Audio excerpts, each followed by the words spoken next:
How are you doing today? Hope all is well. Read what you said. Good morning, happy Friday. Make your weekend be filled with overflow of love, joy, peace, and tranquility. Miss Cindy, to you and your son, and to everyone.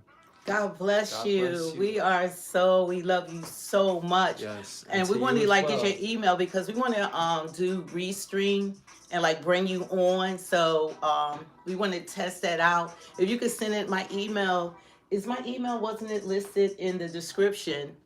If you could send me your email in your description in my description, then I can bring you on our next I, live, I huh? don't think she's in the live. I think Oh, she's not. that's an auto message. Yeah, Okay. it says 0 people are watching. All right. So, but she'll see this. Yeah. So, Bria, when you get a chance, send me your email to my email chayward2003 at icloud.com is in the description. So anyway, God bless you. And we want to get started. We just want to start with God because God is first in our life. So we want to say, let the meditation of my heart be acceptable in thy sight, my Lord, my strength, and my Redeemer. So this is like such a monumental time in U.S. history that this is something that I really wanted to be a part of and just see how judiciary system, how it's working, if it's biased, if it's, is it one-sided? Because a lot of men, they go through this, especially black men, they do go through this in this court system, that these are the things that they have experienced, feeling like the judge is unfair, the jurors are unfair, that they're being biased, and it's different things that happen, during a court trial. And, and to have the president of the United States being dragged through the court system like this, somehow it doesn't feel right. Not saying that it's not right, it doesn't feel right. I think, in my personal opinion, that it would have been more acceptable if Juan Merchant, Judge Merchant, had recused himself and allowed the trial to have taken place somewhere else. But by it being taken place when the judge have certain biases, his daughter have, a bias, and they really have been leaning more towards the Democratic Party, that's what make it sort of imbalanced. That they should have had it somewhere else, allow this judge to recuse himself, because a lot of this feels personal. It feels more personal than justice. For the first place, that Alvin Braggs was allowed to try this court case in New York, a case that should have been not even brought to the judge because it had passed the statute of limitations. So we want to recognize that the statute of limitations, is it a such thing? Because in Trump's case, the statute of limitations had no bearings on them going after him for this hush money case that had taken place prior to the 2016 election. So we want to see, does it matter if a case passes statute of limitations? Because in this case, this is what happened to Trump. So there's a lot of red flags with this case. The judge refused to recuse himself. And we want to take a look at, this is what that's going on this morning. 9:30, they're going to cast a sentencing. They're going to sentence Trump in this case. Bid to postpone the sentencing. Brooke Singman here with the details. Brooke. Yeah, good morning, guys. That's right. So this morning, sentencing like is this scheduled morning, for 9:30 Eastern time. It's scheduled this None of morning. this. In just a few hours, President Trump will appear virtually to be sentenced in the New York versus Trump case after the Supreme Court blocked his bid to postpone the sentencing. Brooke Singman here with the details. Brooke.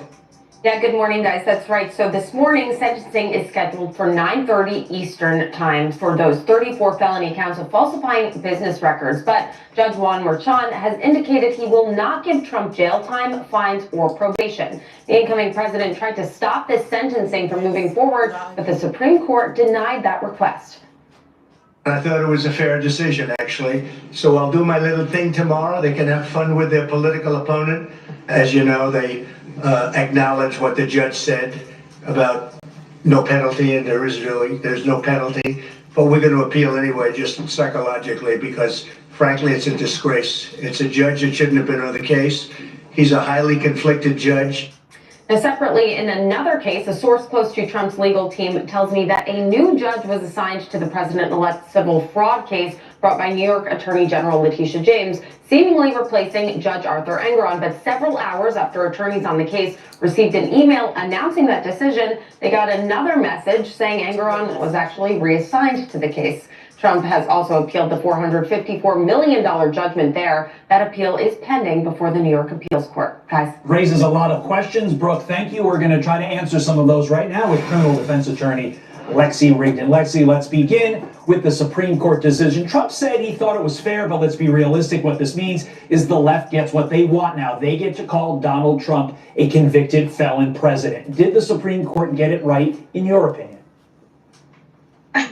Well, Todd, you know, this is, as they always keep saying Good about these cases, morning. it's unprecedented. If he were any normal defendant, which he obviously isn't, then yes, they did get it right, because the courts are very, very reluctant to intervene on an interlocutory basis and essentially intervene before the case is finally over. So in that respect, I'm not surprised by the decision. Also, an underpinning of their decision is that they said that the penalty and the burden on him in actually sentencing him is de minimis, because all indications are from Judge Juan Merchan is that he's not going to be sentencing him to really anything. This is merely symbolic, and he's going to be appearing via Zoom, so it doesn't actually necessarily impact his schedule. But I find it to be just, this entire thing has been unfortunate for the office of the president and the American people. And there are people on the left and right that agree with that. Democratic Senator John Fetterman, there are pundits on the left that have looked at this honestly and even come to the conclusion that this was a politically motivated case to begin with. It wouldn't have been brought if it weren't Donald Trump. And so for the office of the presidency, I think it's a shame that we have 10 days before his inauguration, the cherry on top of a flawed prosecution is that he's now going to have a judgment and conviction formally entered against him. So while I don't necessarily disagree with the legality of what the Supreme Court did, it is a shame for the American people and for President Trump. The judge said no jail, no fines, no probation, so it remains to be seen what the heck is the sentence going to be. In about 4 hours, we will find out then. Meantime, you heard what Brooke just reported. Something really strange happened in Trump's civil suit, which is currently 14 minutes. on appeal. Judge Engoron was always on the case, and then magically for about 4 hours he was taken off the case, replaced by another judge, and then magically put back. What's going on here? That's what Trump said. Have you ever seen anything like this, Lexi?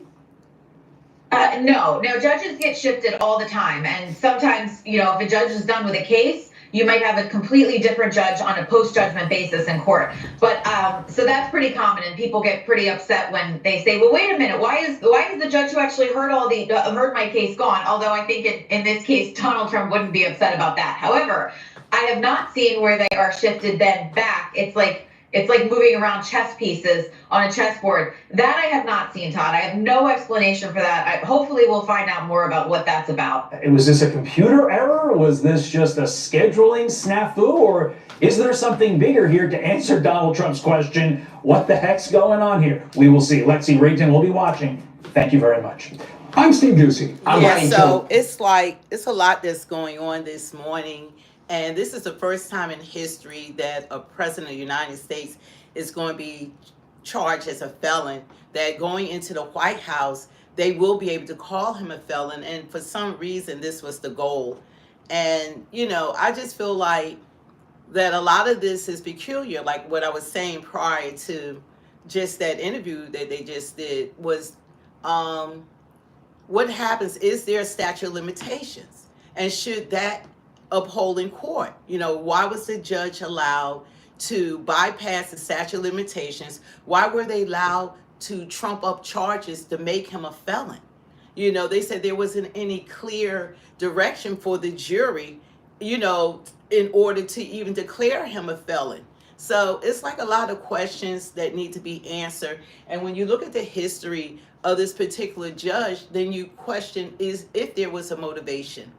You know, Trump, you know, has been saying that he felt as though that it was a witch hunt and they were coming after him. How do you believe that's true? Do you believe that this was a witch hunt, that this was unfair, that he was unfairly prosecuted, that the candidate, he was a presidential candidate, that they dragged through the court system and then they that he had to appear in court, so he couldn't go around the country and campaign. Was that fair to the people who wanted to support their candidate? Because after all, Trump was actually voted to run as a Republican candidate, unlike Kamala. She wasn't voted by the people to run for the presidential candidacy. She was appointed there. And, of course, we always talk about, well, democracy, but we should be allowed to select who we're going to run as president. And the people are the ones that's supposed to decide who they want to represent them, whether it's on the Democratic Party side or the Republican Party side. All right. So we're like kind of waiting to see what's going to happen with Trump. Like the judge, like, I don't know if it's more of an embarrassment. It's almost like showing that this Judge Merchant is more powerful than the President of the United States of America. He's more powerful than the American people. And, the American people made a decision that he's the president, and he's not the president just for the Democrats or the Republicans. He has to be the president for all the people, irregardless how you voted. So we want our president, whomever it is, to come in office to do the best job, whether we're happy or not. We know they have 4 years. He only has 4 years left because this is his second term. And, at that point, then we can elect someone else if he doesn't do his job. And that's what happened to Biden. Biden, to me, was the worst president in the history of the United States. We had a president that no one talks about, and that's what I don't like about the media. And that's why I started looking more towards other avenues to getting my news, because they were so biased. You have a president that literally been on vacation for 40% of his presidency. He has not represented the American people in a good way. He has done more for anyone else except Americans, and no one says anything about it. The news doesn't say anything about it. He's making all these decisions going out the door, not in the best interest of the American people, but to sabotage and attack a Trump. And he's doing us a disservice, because decisions he's making is going to affect us. He's still not looking out for the welfare of the American people. He still never closed those borders. He still allowed everyone to come into this country, him and Kamala Harris, who was the border czar. So this is just being fair. Like, I vote according to the person that's running. If those were our two choices, Kamala or Joe Biden or Trump, out of the three, Trump was the best candidate. I'm like the Republican Party. I don't believe they all have the same principles and morals that Trump displays. They have not reached out more to the Black community. We're not driven to vote Republican because they appear that they're not in our best interest. And the Democrats have done a good job saying how racist. And that's one of the main reasons why Black people do not vote for the Democratic Party, even though it's a Democratic Party that has not kept their word with the community, with our community, that make every 4 years they come around and they make promises that they don't keep. They don't offer us anything for our votes, and our votes are valuable. Our votes are so valuable, and it's ridiculous. So we're waiting right now for this proceedings. Like, they're going to do it. And what we need to do is just stand. Trump is going to appeal this. He's going to win. He's going to appeal it. But it's just amazing that he could be dragged through, that there's no end to the attacks. And the media, even after this election, and they see that the people are not for, no one wants to see a president drag like this. The only people that I could see that want something like this to happen, mind you, I voted for Biden and Kamala and some other Democrats from Obama, all of them to be elected president. But this time I voted for Trump because they were too biased with this election of things that have been done. This man has been going through all of this nonsense, 2 assassination attempts. They try to remove him from the ballot, they remove him from social media. It's like he's been, they try to take his money, they try to undervalue his wealth. They got cases that pass the statute of limitation. What does that mean? because it didn't mean anything in his case. So Elijah, I want to see read this, but I need you to open this. So it doesn't make any sense all that's going on and what he's going through. And right now, this judge is sitting on his high horse. The world is waiting to see what type of punishment is he going to implement. They're saying it's not going to be jail time. How are you going to lock up someone that's supposed to be the president? You got a gag order on, and the president is not even allowed to have freedom of speech, which is his right. It's his right to have freedom of speech. I want to open that up. So this is what's going on pretty much, I guess, like that's going on in the courtrooms. So they're just waiting. This is what's going on. This is live. So he's going to do it virtually. What's going on?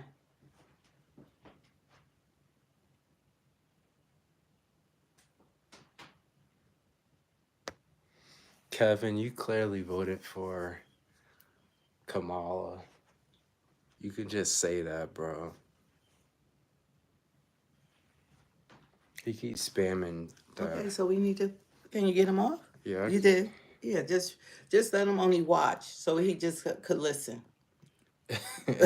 So you want to stay on. You're just going to hear what we have to say, and like just to go over some of the things in regards about even his daughter. She's a progressive, and her father's presiding over the hush money case in Manhattan, and she worked for Kamala Harris and Joe Biden. And there's sort of speculation that they were biased against the ex-president, and it appears that way. And Jimmy, the question is, do you feel that this was a rightful conviction of the president? That's the real question. You're asking, do you think if you're convicted of 34 felonies, should you get jail time or whatever rule of law? Do you believe that this was a just jurisdiction on President Trump? Or do you think that the judge should have recused himself? If you're going to take him to trial does the statute of limitations, does it mean anything? Because the statute of limitations had expired, but they took him to court anyway for something that happened before the 2016 election. So they decided to bring anything. It appears that they just dug to try to bring anything up, anything up that they could bring up, about Trump. And it doesn't make any sense. When you look at what's been going on, that you want justice, and no one is above the law except for Hunter Biden. Hunter Biden is above the law. Look at the people that Joe Biden has pardoned. He's pardoned his son, for 10 years? What has he done? When they look into some of the crimes, obviously, that he has committed, if you're going to stand 10 toes down, don't say you're not going to pardon your son. Yeah. No one is above the law. And you didn't just pardon him for the trial he was being accused of. You pardoned him for 10 years? What has this man done? The family has been getting money from, they're $25 million richer.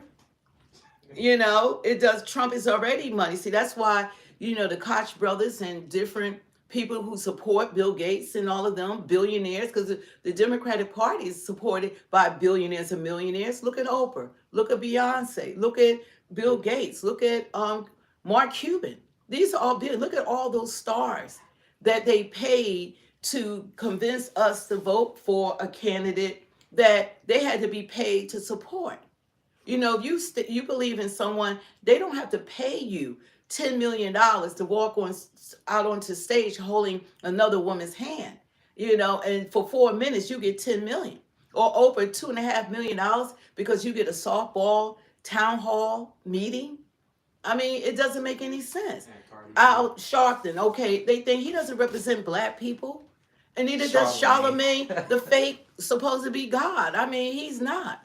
They don't represent black people. We don't listen to Charlemagne.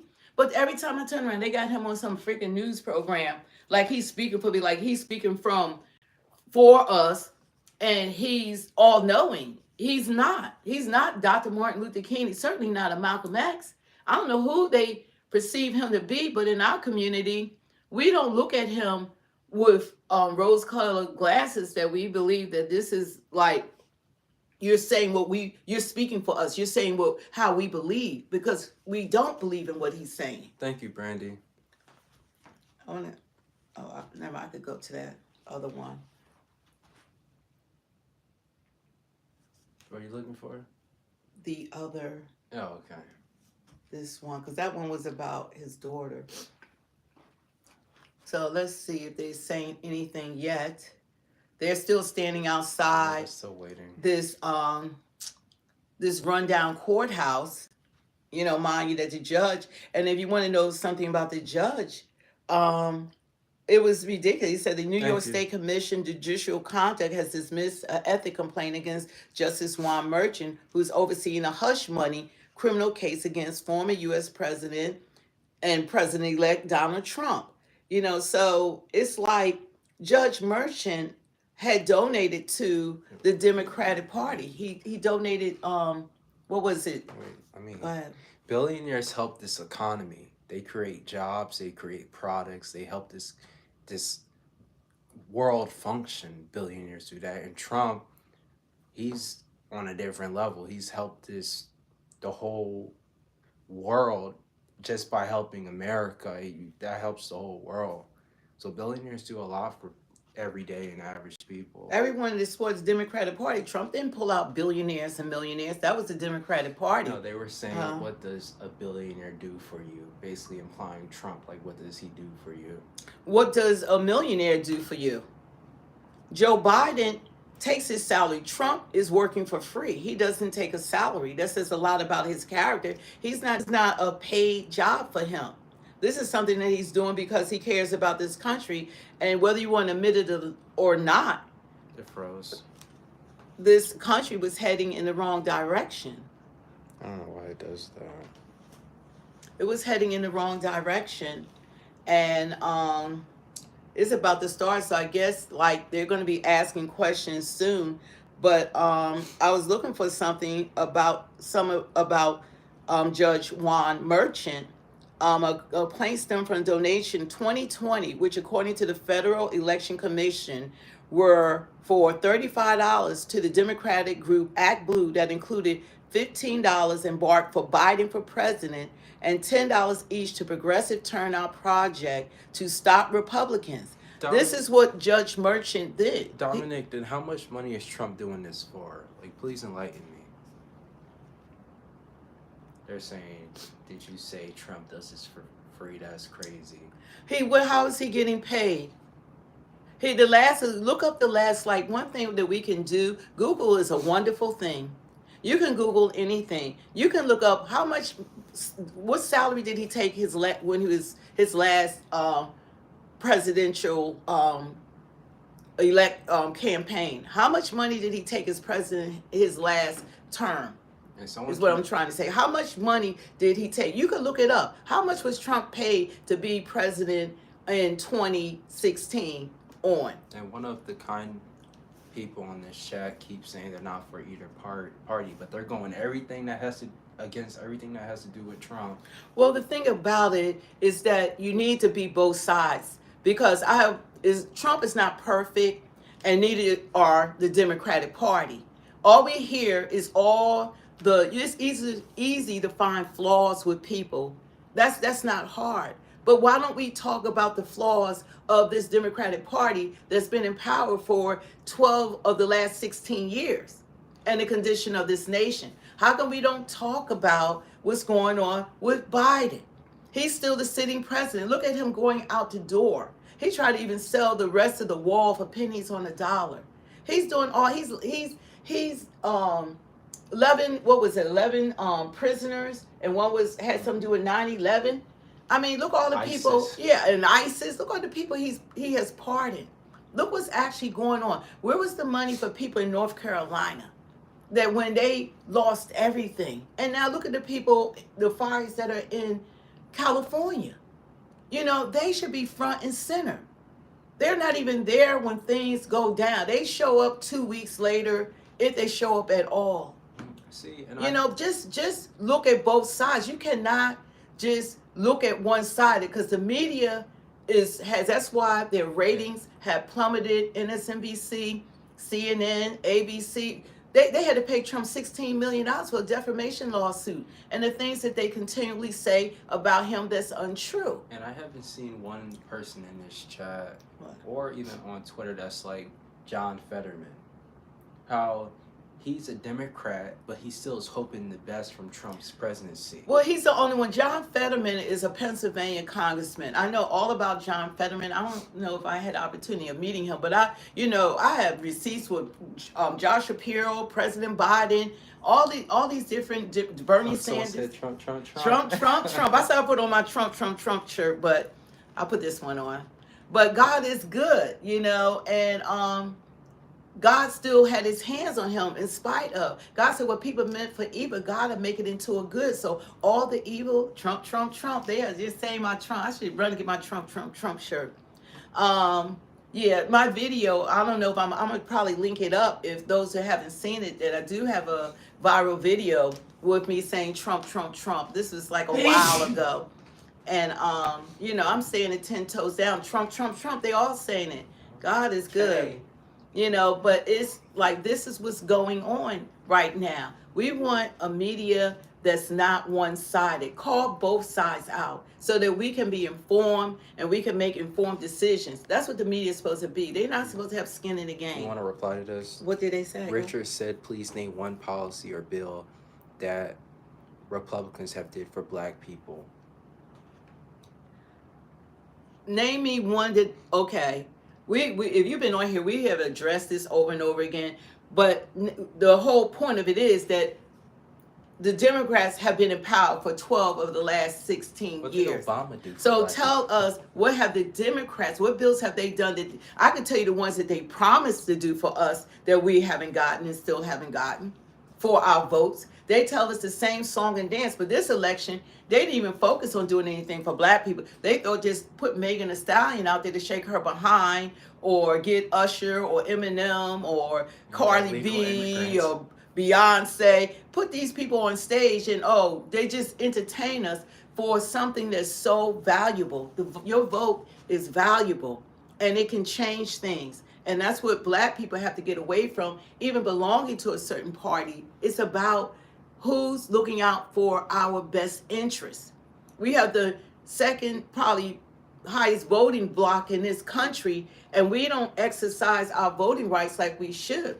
And I believe the Democrats, the reason why they opened the borders, they was trying to have another voting block. Do you want to say what Trump has done for black You people? could say, what he's done. Trump has donated money, and a lot of money, to HBCUs, predominantly black colleges.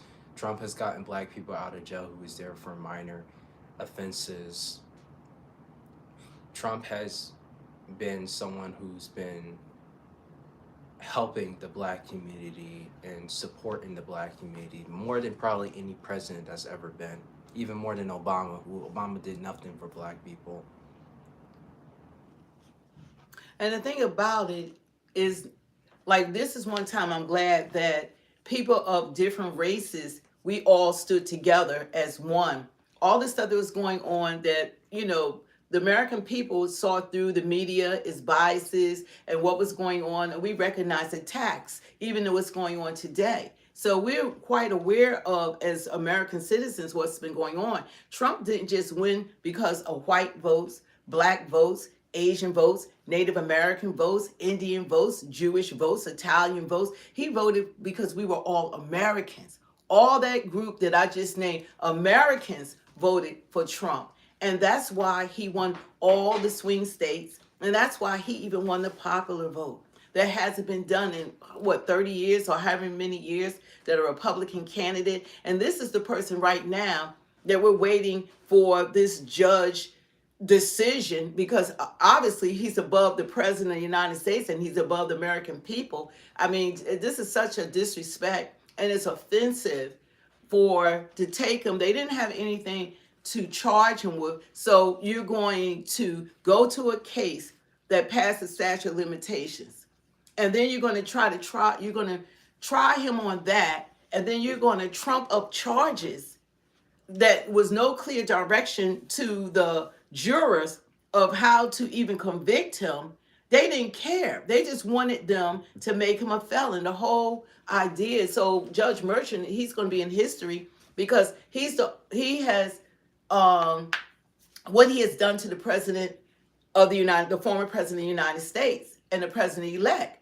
So this has never happened before. It's unprecedented, like what's going on, and it shouldn't go on. We have freedom of speech. He has a gag order. Your president, your president-elect is unable to even speak about what's going on. He can't even defend himself, what's being done to him. And we're all watching this played out. And the media has done a great job making him into a villain. Yeah, Mary. They have done a great job. And Trump's your president, Mary. They've done a great job calling him Hitler. They made you hate him. And you don't even know what did he do for you to have so much hate. What did he do that, that you hate him so much? He's not Hitler. He's not Hitler. He's not a threat to democracy. He's standing up for the American people. We have more respect now just by him being president-elect than we ever had with Kamala or Harris or Biden. These are facts. This man is already talking about Greenland, Panama Canal, Canada. This is just throwing stuff out of there. They can't even speak like him. They can't make deals like him. They can't put fire under feet of these presidents and prime ministers of these other nations that we are supporting, that we're giving billions and billions of dollars to. So, you want to have a fair judiciary system, and I hope to God that he sees that it's broken, because what he's experienced this for a reason. God allows us to go through things for a reason, and hopefully he'll see that the judiciary system needs to be fixed, because this happens every day to Black people, Latinos, to all sorts of different ethnic groups. This is what they experience. They get before these judges and they can like he's getting sentenced, that if it was someone else, that they would get maybe 20 years for a case that passed the statute of limitations. Stuff like this happens all the time. And hopefully he'll see that needs to be, you want to have justice. It's supposed to be about justice. It's not supposed to be trumping up charges. It's not supposed to be just giving people, 20, 30 years because you have the power to do it when they should be on probation. We need to do something. These are people's lives that are affected by these judges and their decisions. It affects their families, their friends, their futures. You only get one life to live. And when someone takes 20, 30 years from you, and then they say, oh, they didn't commit the crime. Then they come years later after you done served, went through hell in prison, been raped. I don't even know why they're not even people not being convicted for raping prisoners. It's still a crime. They're still citizens of the United States of America. Something needs to be done about the rapes and stuff that happens in prisons. Look what happened to Robert Brooks. He was handcuffed, and 14 officers with Marcy Correctional Center, they beat this man to death. That's the type of power that these people are given. And they need to answer. They're not above the law as well. They should all be locked up. At least if y'all, give him a fighting chance for his life. If he got to fight 14 of y'all, at least uncuff him. Uncuff him. That's a coward. Those were all cowards. And God got a place for them. People think they're getting away with stuff and they're not going to answer to God. You are going to answer to God. How are you a grown man for Kamala Harris? How are you a grown man? You want a woman to lead you and talk to these world leaders. I'm seeing a lot of men on here that are against Trump, and it's really quite surprising and shocking. Well, I think that these men have different reasons. Like they listen to MSNBC, CNN, ABC, NBC, just like I used to.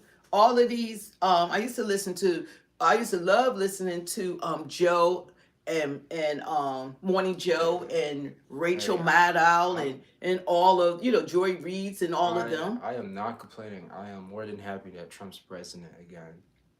I am happy that he's president because he was the best man for the job. You got to go by who's the best person in office for a time at hand. I made $200,000 at 16, but you're funny, bro. You know, well, Elijah, the thing about They're it all is, attacking me now. well, the thing about it, only cowards attack people. Just if you have something to say and see you want to be respectful, you know, if you have something to say, then say it. But don't come on here because you're suffering from They won't insecurities say it to your and face. you won't say this to your boss at work or your family members or your bullies or your neighbors and stuff like that. Don't come on here. You can agree to disagree. You know, you have a right. This is America. You have a right to your opinion, and so do we. This is called speak the truth for a reason. This is what we're speaking, and this is what we believe in. And we're not trying to be this side and that side and all of that. We can call both out. All we've heard about is Trump, Trump, Trump, that he did this, he did that. But he Hey, has always been for the my American mom people. didn't vote for Kamala either because she doesn't. She sees that Kamala couldn't lead this country. Kamala would have been crushed. Yeah. She's unfit. She's unfit to be vice president. She was unfit to be the border czar. She only got that position because I guess they felt as though put a woman of color, because she's not black, she's Indian, into office, and then she would gain the black vote. She was there for a reason. But once you hear her talk, it's amazing if you look at it for 2 months of her 3 months of campaigning, they didn't allow her to speak. And we found out why. The last month of her even talking to a reporter, even softball questions, you found out why they kept her quiet.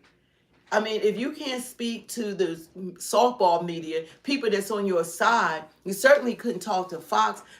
When you are a president of the United States, you are a world leader. That means you have to go in the room with Putin.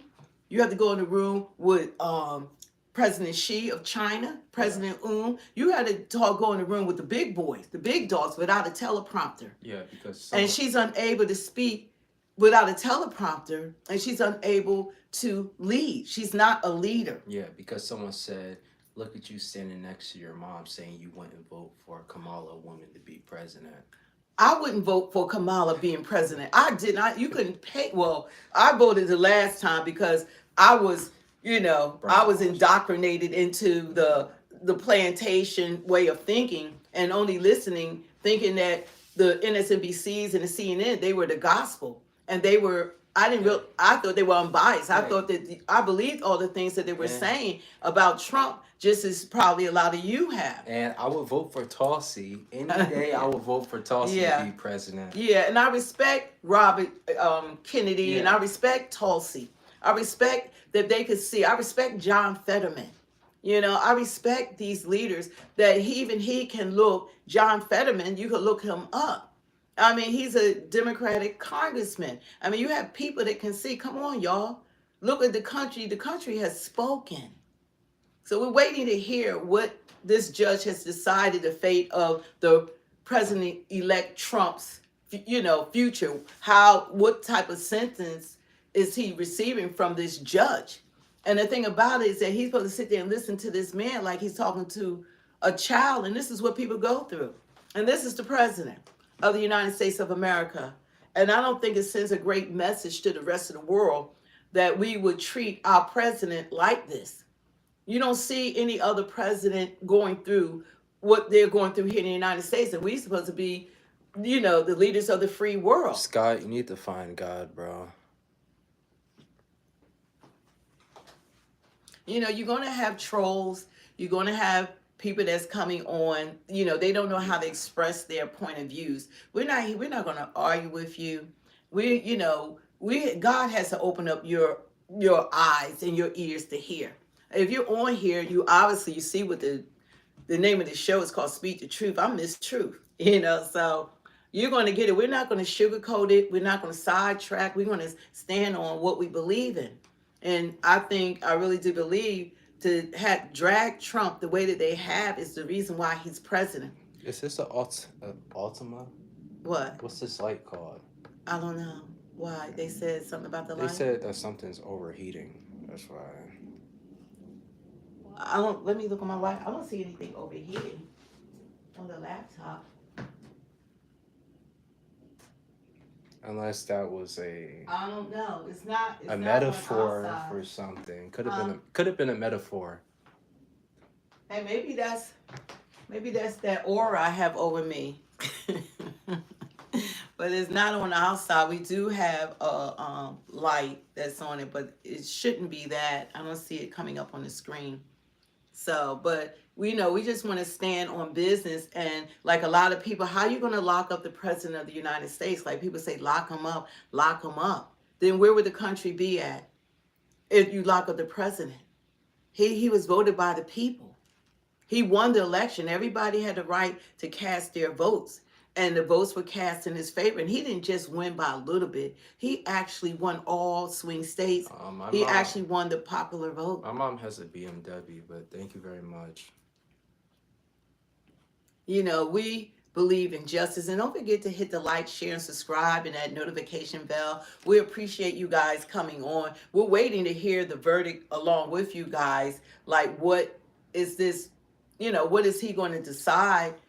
Judge Juan Merchant, like, what is he going to? Jim asked, do I actually read the Bible? Give me a second, Jim. Do you actually read the Bible? You know, because when people have all this hate in their hearts and they, you know, just want the worst, like, we got to pray for our leaders. If you're not in agreement, don't get the comic book, get a real. If you want to, dig a Bible under there. You want to pray for our leaders. You know, if you're not happy with the leadership, you're supposed to lift them up in prayer. That's what you do. And that's the best thing you can do. Because when you have a righteous leader, the people rejoice. When you have a president or people in leadership that's not for the people mourn. Well, I'm at verse Genesis 43 to 44. And I have my own Bible. It's a comic book. It's an animated Bible. But yes, I do read the Bible. I watch pastors too, but the pastor made sure to say, you got to read the word of God. Don't just take my word for it. Read the word for yourself. So, yes, I do read the Bible. 2 Thessalonians. Thank you for that scripture. Yeah, but you have to, you know, you have to pray for your leadership. And prayer does change things and prayer does work.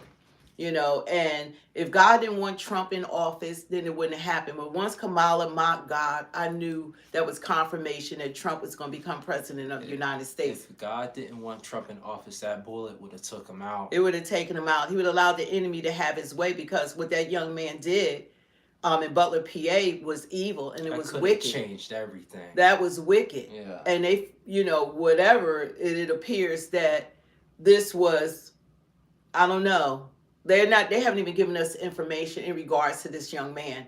It's like months later, what is it, 5 months later or longer, and we still don't know why this young man tried to assassinate the president, why all of a sudden the Secret Service and the FBI and National Homeland Security and all of these different agencies don't know any more about this young man than they did in the beginning. You know, it makes you wonder. They talking about he a child. I mean, he was a young man. He's only 22. He supposed to have offshore accounts. Why did they take eyes off of him when he appeared to be a threat an hour and a half prior to Trump going on stage? Why didn't they listen to people who were at the rally? And then people at the rally, they're telling these Secret Service, FBI, cops, everyone, that the young man was on the roof, and no one thought of going there to check to get him off the roof? Or why did they allow the president to go out on the stage when they knew there was a threat? And why didn't they have drones? The young man had a drone, but Secret Service and all, they're supposed to go around the perimeter. They're supposed to do all these checking points prior to Trump even getting there, days before he's supposed to even go to these rallies. I saw an article and they said that Thomas Crooks was one step ahead of the Secret Service. And who believes that that young man was one step ahead of the Secret Service? Yeah. I would never believe that. That's blasphemy. There's no way that he was not James Bond. Let's be clear.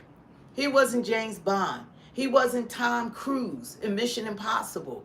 You know, it's no way that this young man was ahead of it. And then why was a blind eye turned towards him even being on top of the roof? You know, why did you allow Trump to go out there? Then the old man at Trump's golf course. Yeah, and the guy, Trump's golf course. 12 hours he's outside. Where did he get the rifle from? How come we haven't heard any information? Wasn't even from Florida. How did he have a weapon like that?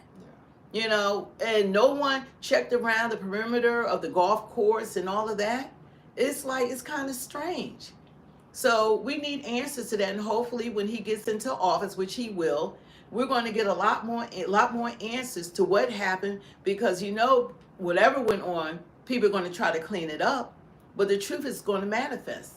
God's going to bring all the truth out to the American people, because this has been like the House of Cards. If anybody's familiar with that show, it's like the House of Cards.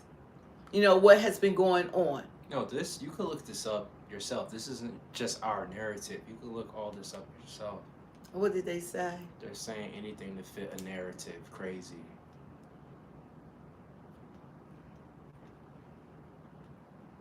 Yeah, we're waiting to hear Trump's verdict, like what's going on. I expect there's going to be a news conference, because the New York court for Trump's sentencing and hush money case. And this is ridiculous, Car wash. Huh? On his case. So, so we're just waiting to hear, because this is history. This has never been done before. Yeah. What? Let's fix this. Is sticking up. This has never been done before. We don't really care about that. It's not serious, man. I just said. I wasn't even talking to you. Yeah, so we're waiting. This is history. This has never been done in United States history. And all this to make our current president a felon offer charges that happened in, I believe, prior to his 2016 run for president. And they took him to court. They took him to court on that. So is there such thing as statute of limitations? Don't forget to hit the like, share, and subscribe. We do appreciate it. Is there such thing? How about you actually read the Bible before you speak on it, and then make a decision for yourself? Is it true? They are really, so we're waiting to hear what's going on, what the judge is what type of sentence Trump is going to receive. And I just find it a disservice to the American people. The way that they have gone after him, and the only thing he's tried to do, and I believe in his heart, he's trying to look out for this country. I believe Trump cares about this country. I believe Trump is trying to look out for the best interests of this country. I believe Trump has brought back the respect of this country. I believe Trump is going to try to do everything that he promised to do, closing the border and restoring America back to making America better again. So yeah, that has to be a legal immigrant, local Diablo. Sounds like a legal immigrant. But just read the comments. Like, what are they saying? He kept disrespecting the Bible, God's holy word. So he's going to answer to God. You don't have to fight. The Bible is true. You want to argue with God, because we're not going to argue the word. We're not even supposed to argue the word. The word is true. It's sharper than any two-edged sword. So we're just going to stand on the word of God. And he said, God has said to you, like, no weapon formed against us shall prosper, and every tongue that rises up in judgment thou shalt condemn. This is your heritage as being a child of God, and your righteousness is in him. So, you stand on the word of God. And like he said, he who dwelleth in the secret place of the Most High shall abide under the shadow of the Almighty. So God has a covering over his people. God has a covering over Trump. Trump was destined to be reelected. That's why he was. Once Kamala kicked those Christians out, she lost the election. Yeah, he was destined. This was his destiny. And like the word said, God's word, all things work together for good to them who love God and to them who are called according to his purpose. Trump was called according to his God's purpose. God bless. And that's true. The word is true. Someone said that God will not forget our disgusting rhetoric. The thing about it is that it's not rhetoric because you don't agree. Jesus died for all of us. All of us. He who have not sinned, you cast the first stone. So when did you become perfect? When did you become God? When did you become God? People want to say things that they don't even know the people, know anything about the people, because you're angry And you're not angry just about this. I believe that a lot of the people, they're angry about things that's going on in your own life. You're a hurting, wounded person. And whatever you've gone through, you come on social media, and that's where you air out your displeasures. But I don't think that this is what's bothering you, to have that type of attitude towards God. Yeah, this is and God's word. This is their coping mechanism. Yeah, but you need Jesus. A lot of people need help. I think a lot of people in this country suffer from, they need a therapist. No, Jay himself, you're an Yeah. outcast and you're demonic. I forbid that in the name of Jesus. So God is good. We stand on the word of God, and no weapon formed against us shall prosper. We will come with the blood of Jesus from the crown of our heads to the soles of our feet. You can't come on here if you can't stand 10 toes down, because you're going to have people who are going through, a lot, and this is how they express themselves. So hurting people try to hurt people. You saw the people, and a lot of them don't have pictures. Reveal yourself, show who you are. So we can find out about you. No, Zeus was made because of God, not the other way around. God he's the creator. In the beginning, God created the heavens and the earth. Okay? So we're standing on God. And right now, I believe that what Judge Juan Merchant should have recused himself off of this case, because he had donated to the Republicans. He donated to Biden. Yes, this is and he live. donated to the progressives against Republicans. So he's already showing that he is not for the Republicans. And so since he he was biased, he's been biased the whole time.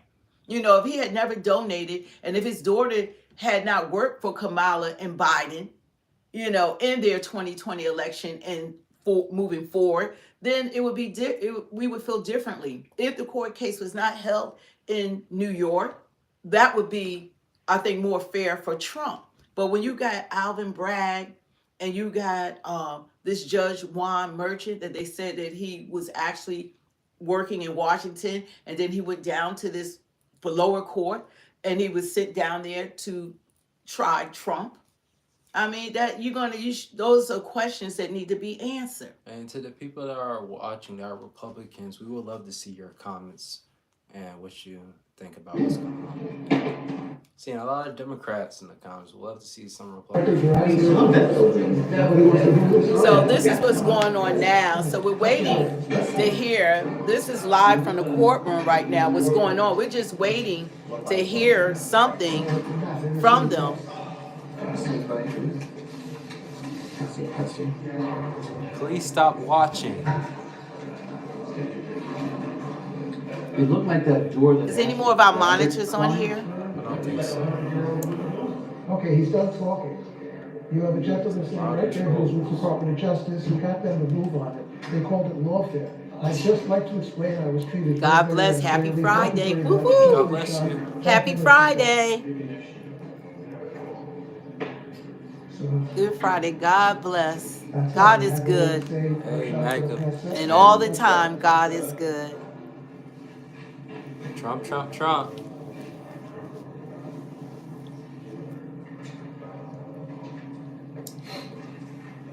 God's great all the time.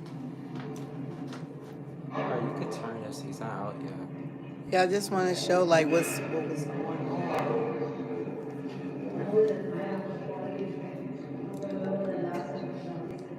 Yeah, so he's not on yet. We're just waiting for them to do, Scott, everyone makes mistakes and sins, and God will forgive you for your sins and your mistakes that you make when you just simply ask for it.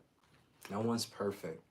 Don't forget to hit the like, share, and subscribe, and the notification bell. We do appreciate it, because then it goes out to the algorithm, and people can come on and they can join us, because on this channel there's no skin in the game. We're going to speak the truth. We're going to call it like we see it. Whether it's the Democrats, which people don't like to hear, because all we hear is about the Republicans. But I want it to be, both sides. It needs to be both sides. Yeah, and ever since Adam ate the fruit from the Garden of Eden, there was sin into this world. So. You were born in sin. That's why we have the blood of Jesus. That's why Jesus had to come and die for us.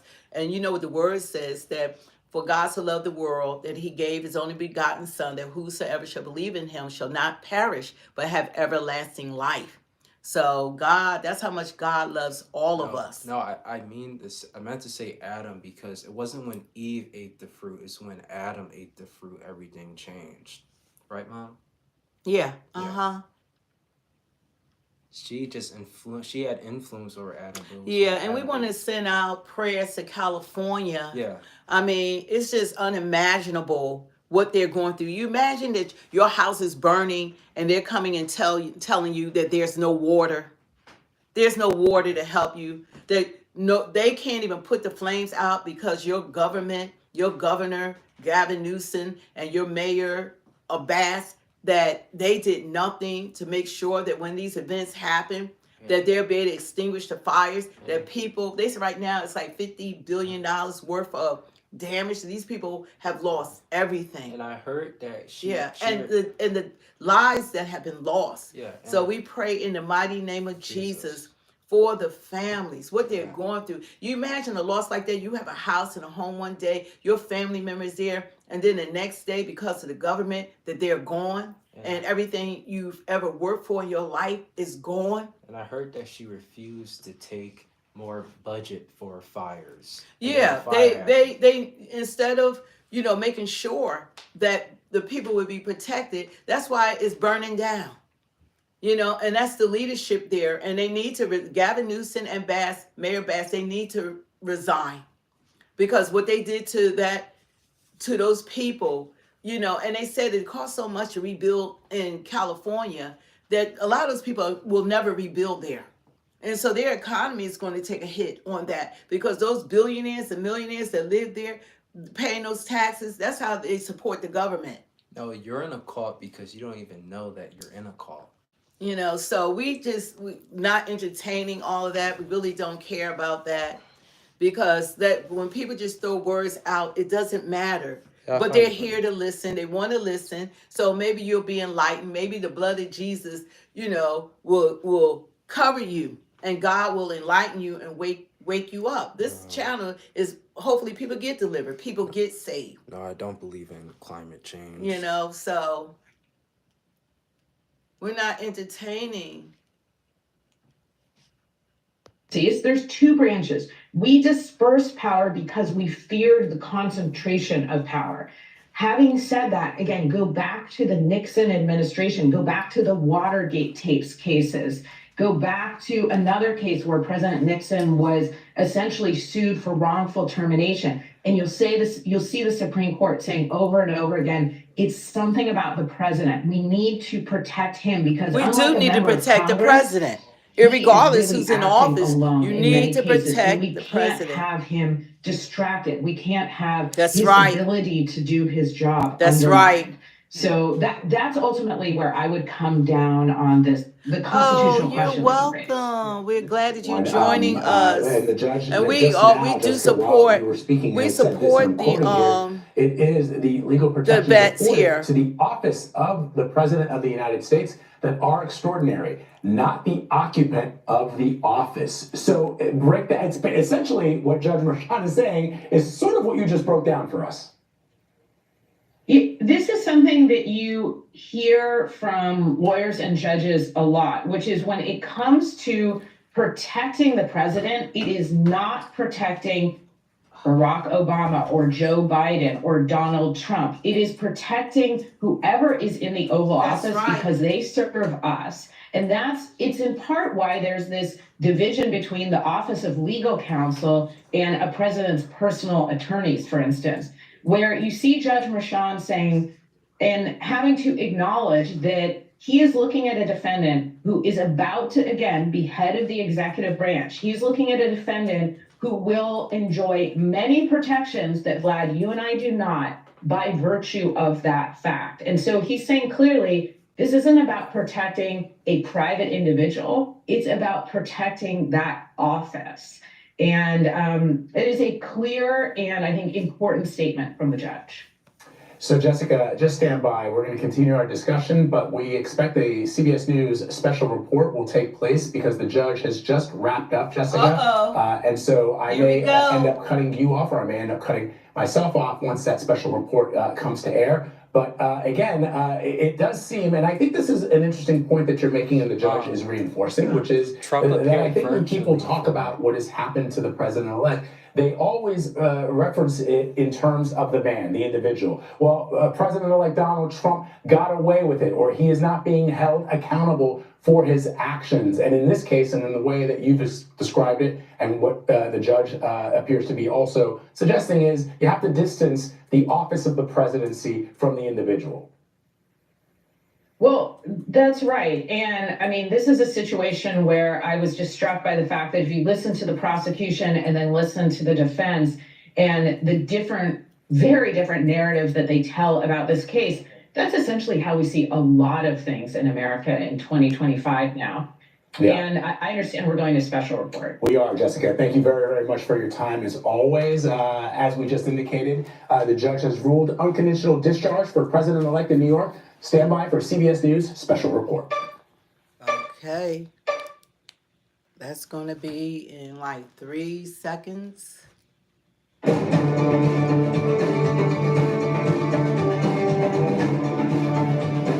This is a CBS News special report. I'm Nora O'Donnell. There go Nora O'Donnell, CBS. Sentenced in the so-called hush money case. The judge just sentenced Trump to an additional discharge for his 34 felonies, unanimously decided by a New York jury.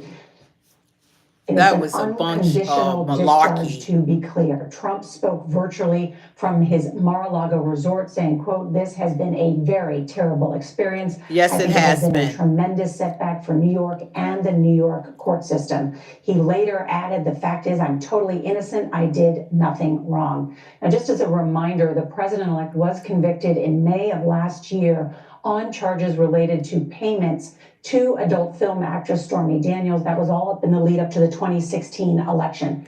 This today before the 2016 election as a convicted felon. Look at this. And makes him the first to carry that title into the White House. Oh my they wanted him to carry the title of felon into the White House.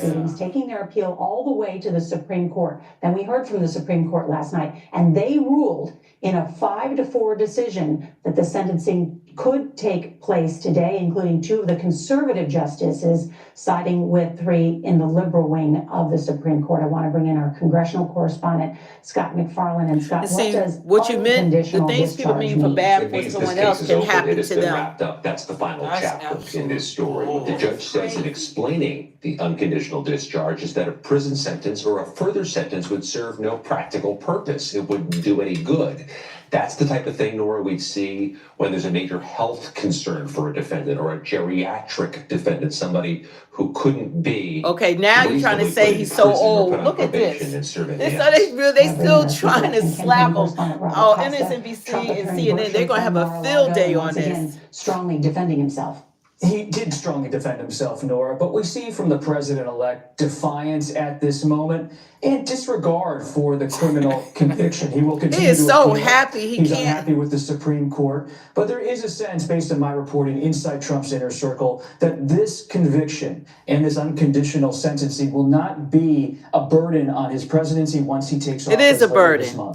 It gives the news media opportunity to continually call him a felon. Attorney Caroline Polisi, she is with us. And Caroline, I just want to point out what the prosecutor said heading into this. His name is Joshua Steinglass. He blasted Trump before this sentencing, saying that rather than expressing any remorse for his criminal acts, that Trump has he's supposed to, if he said he's innocent, and this is before, this is prior to the election. They brought this because he ran. They didn't care about it justice system and until he tried to run for president again. The president's attorney responding, "I very, very much disagree." So, Caroline, I do want to ask you, what does this mean, though, in terms of the legal precedent, if any, that it sets? Yeah, that's right, Nora. You know, in a lot of ways, this was just a procedural bookend and really some legal theater in that it is very rare for both the prosecution and the defense to know in advance of sentencing that the sentence will be an unconditional discharge, which essentially is exactly what it sounds like. It's not even Don't forget to hit the like, share, and There's no subscribe. jail time, obviously, but no fines, no conditions, no restitution, no, community service, even nothing being imposed here. And so, really, you saw the prosecutor Steinglass just getting on the record Trump's disdain for the rule of law. But we talk a lot about whether or not Trump is above the law, and I think today really solidified. No, Hunter is above the law.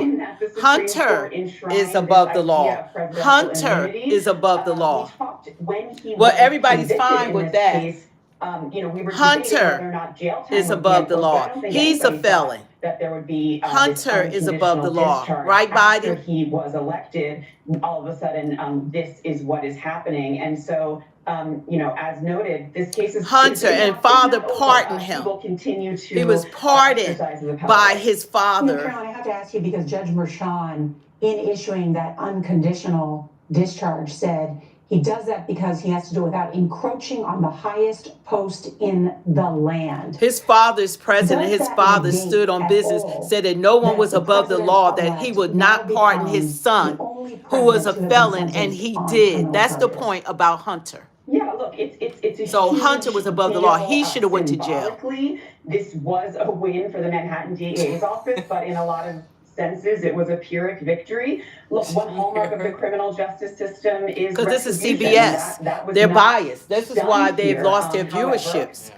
We're gonna put Fox on too, because this is what this news media does. This is the president of the United States of America, and it's a disservice to the American people. Honey, he doing business with China, President Xi, and Russia. $25 million deal for him and his family. They're criminals. Believe there really is that was a 5-4 decision, and they it's okay. That these issues, I like that he's a felon. Sounds good to me. Could and hopefully he'll look would into be the taken out on judiciary appeal. system So now signaling to there see that, how biased these judges to the are. fact of reviewing this case and certainly could get back to the Supreme Court. That's a really interesting and important Trump is going to clear his name. He'll clear his name. She has followed this trial in its entirety. She was inside the courthouse today. Now she's outside the courthouse for us, and give us some of the color of what we saw Go Trump. Inside. Let's go.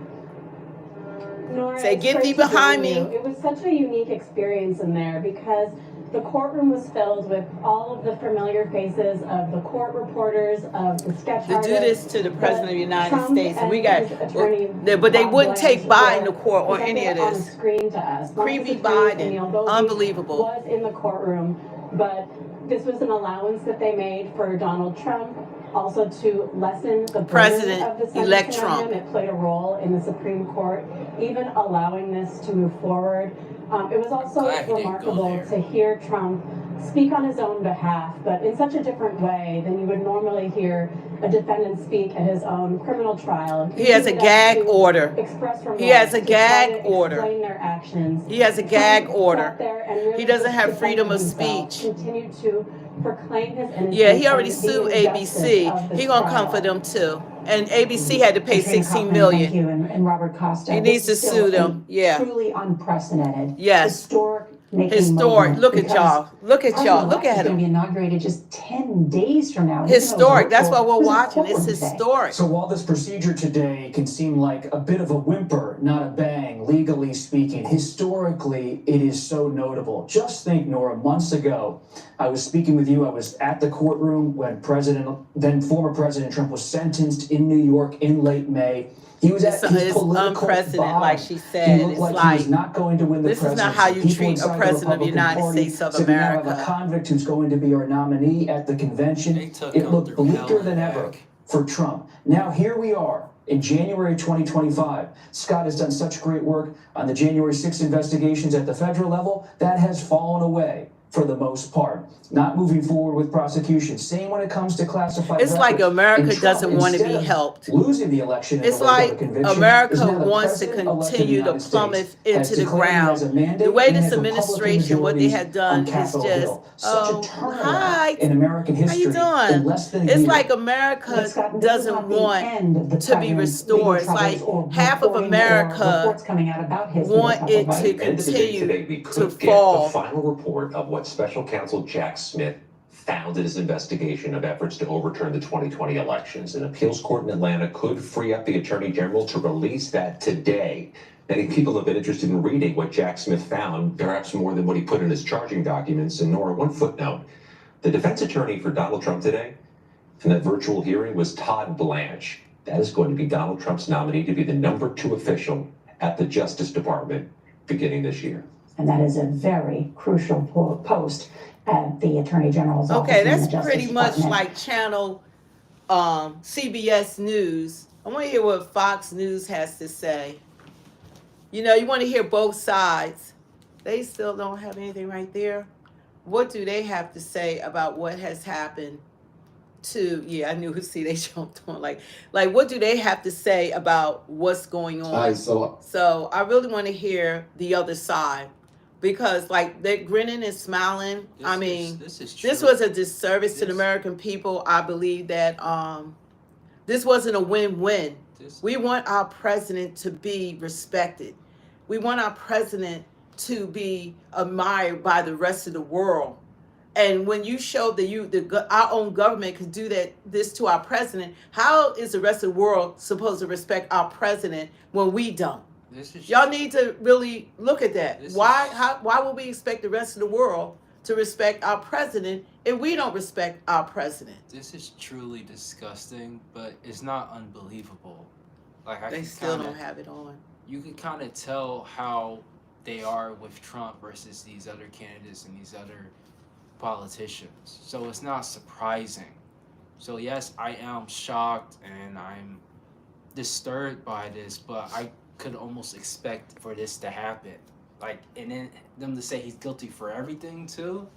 They don't even know the 34 counts. Yeah. It's just so crazy. But the thing about it is that we're the United States of America at the end of the day. And if they're all American citizens on this feed right now and are, giving us their time, you want our president to be respected around the world. If we're treating our president of the United States, how is he supposed to walk in rooms that would never happen to President Putin? This would never happen to President Xi. This would never happen to President So all these people that he got to stand 10 toes down when you got these communist countries and these countries that are trying to become the world power, and we are right now, thank God, still hopefully the world power and the world leaders. Like, if we would treat our own president like this, they could laugh in his face.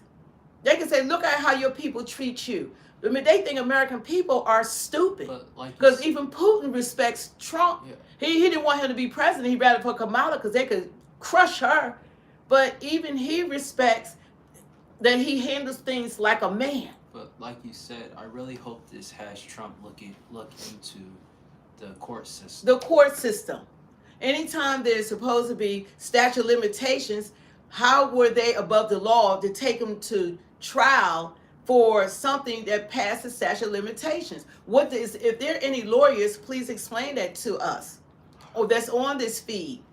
Like, what does it mean to be past the statute of limitations? What does that mean when they could come back, a new administration, that they keep someone out of office? They really wanted to lock him up, but once they saw that he got more support when they tried to charge him, that's when they backed off. They like, wow, he might win the election because we're receiving the opposite effect.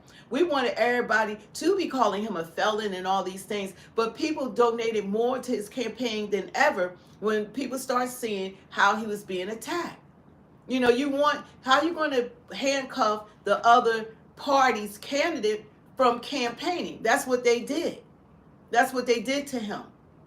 Along with, these assassination attempts that he had to endure that almost had taken his life. They took them off the polls, they took them off the ballots in different states. They took them off of social media. I mean, there was attack after attack after attack after attack. And if you could treat our president, our former president like this, and you could treat our president-elect like this, how do we expect the rest of the world to respect us as a nation? Because it's not about just the United States of America. It's about the world. It's how the world view us. This news is not just for the United States. Every world leader is watching this case and what happened. This is the world. The world. And that's what we need to be mindful of, how we treat our leaders and what they have done in this case. And if Trump dragged any of them and he investigates any of them, from Judge Juan Merchant to Alvin Bragg to Pelosi to Biden to Kamala Harris, if he does what they have done to him, then they say, oh, look how Trump is treating them. Look what Trump is doing. There's going to be every excuse in the world to protect them from them being prosecuted, because after all, we said no one is above the law. And I'm sorry, but I do not believe you're an attorney. That we're saying, we want to say that no one's above the law. So what makes them above the law? So when Trump finds all the dirt on them, we just want everybody to have that same energy. Have the same energy you have towards Trump when they're brought to justice. Because if you're going to bring him so-called to justice, then all of them need to be brought to justice. My question is, do you think Trump will do that? Because his last time, he didn't go after all the people. He didn't go after anyone. Yeah. Because, see, when people, you got to look at it, when you do stuff to people, they're always scared that you're going to get them back. That's what this is. They know they know what they've done to Trump. Everybody knows what they've done. They've done stuff that we don't even know. The length of dirt that they have done to this man. We see what we see, but it's all that undercover stuff that the public is unaware of that's going on behind the scenes. But I want us to have that same energy. Excuse me. It's like a breeze. We need to have that same energy when it comes to them. And what they say, if they could do it to him, then what's the problem of him seeking justice? What's the problem of bringing them to court? What's the problem with seeking justice? Why would we think they are above the law? If we want to go that route, they're not above the law as well. And it's not being vindictive. It's about justice, right? Y'all believe that this is justice, what has happened to him? Then they aren't above the law as well. So I hope he does investigate all of them. Let's get their skeletons out the closet. Investigate them. Someone said Kamala does care about you. Kamala cares about herself. She did nothing for this. What did Kamala do for this government? She did more for the illegal immigrants, and she cared more about the illegal immigrants than any American, her and Biden. Their focus was not on us. Let's be clear. If we're going to be honest, they focus more on Ukraine, the illegal immigrants. How they care about us when they allow 12 million homeless people to enter this country. Gaza. 12 million. So we're responsible right now for taking care of and providing for 12 million homeless people while our vets are sleeping out on the street. While our American citizens are out on the street and are not receiving the same benefits that these people are receiving. They care more about them than about us. We didn't vote for Kamala. We vote for Trump. So they put us last. America was last. What I like about Trump, he wants to put America first. Well, you misunderstood my mom. But yeah, this is crazy. It's like, I want to say I can't believe this, but I can. It's like, what did you expect something different to happen? Of course this happened. They've been attacking this man for years upon years now, and they're not going to stop attacking him. And now all you people watching are happy, and everyone's so happy. I know it's trending on Twitter right now. You could call him a felon. He's a felon. He's a felon. He's a felon, but he's still your president. And he's still going to be a great president like he was before. And he still is going to be the best president of all time. And he's going to undo everything that was done. What did Kamala say again? I want to be unburdened by what's been a burden. or something like that. That's what Yeah. Trump's gonna. That's what Trump's gonna do. He's gonna burden us what has burdened us. You know, so I just believe that if it's what they say, if it's goose for the gander, it's goose good for the. I forget the saying. Somebody in here might know it. So I believe that he should look into their backgrounds. Let's bring all of them to justice. Don't just be one-sided. Thanks, Chris. Don't be one-sided. What they have done to this country, and we needed someone like Trump to come in to clean it up, because what they have done is unsustainable. We can't afford to take care of 12 million homeless immigrants. You know, they were promised things. It's not even their fault. You know, they opened up the door to this country and allowed them to come in, and they promised them all this wealth. They promised them the American dream. But you can't take care of 12 million homeless people in 4 years, within a 4-year span. It's too many. And it hurts our economy. It hurts us in every which way. You know, there's food equities. You know, it affects everything. It affects our educational system, our healthcare system. It affects housing. It affects everything. Do you want to talk about Judge Merchant too? Yeah, of course. Yeah. Let's see what they're saying right now. They're still talking. I don't know why Fox News hasn't I'm gonna get a different, because we did CBS, and they're happy because the whole goal is that they wanted to be able to call him a felon. Thank you, Amanda. So that was the whole goal. But who cares? But I think that what they've done has been an injustice to the American citizens. Said a great point. They said people mad you're not brainwashed anymore. Yeah, you know, they could be mad, but the truth is the truth. And I'm going to go along with what the truth is. And I believe that he's the best person for the job, but I think that we should be more concerned about how the world is watching us. Right now, Putin has it on. President Xi has it on. President Un has it on. You know, Prime Minister of Canada has it. Everyone is watching how we treat our elected official. Our President of the United States. He's supposed to be the top dog, the big dog. Trump represents us whether you like it or not. Imagine being named Rodney. I'm glad that's not my You name. know, he represents all Americans. When he goes to these summits or G7 summits, G20 summits, wherever summit he goes to, he's our representation. And we want people to respect us as a nation, because right now they don't. What we had in office was a laughing stock. It was the joke of the world. The joke of the world. We are the biggest joke. They were laughing at us. And the only thing that we're interested in is taking the president-elect down. And you think it's supposed to hurt somebody's feelings, calling him a felon? I'm going to get a t-shirt, Trump, felon, felon, felon, with tooth and look. I love Trump, or whatever the case may be. Because that's not insulting, but it's a disservice to the American people. It's never happened to any other president in history, period. Period. This is how vindictive this administration has been. You're going to decide because he ran for office again for another term, you're going to go back before 2016, whatever the case was, past the statute of limitations. He declares his innocent the whole time, but you're going to try him anyway, which wasn't a felon. You know, all the books are laid out. They never tried to hide anything. It was written, his former lawyer Cohen or whatever, it was written in books, and they said the way that it was written, it looked like, you know, they didn't write it right, but Trump didn't do all of that. You know, when you're rich, you have people that handles your books and handle things like that. But then you're going to take them to court you're going to take them to trial for something that passed the statute of limitations. And then you're going to try him. And then the judge is not going to give any clear direction to the jury in order to make him a felon. I mean, this is just all like from a movie, like we're watching a movie play out. House of Cards. This is the House of Cards.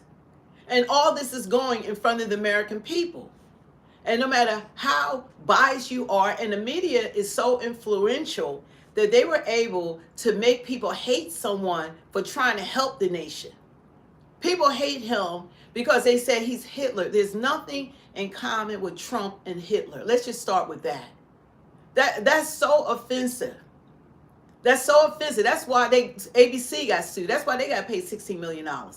You know, and he probably need to sue all these biased media stations. They're supposed to report the news. They're supposed to report it unbiased so that the American people can look at both candidates, can look at the government, look at what's going on, and we can make the decisions. But you can't make the decisions when everything they report is 93% negative when it comes to him, no matter what he says.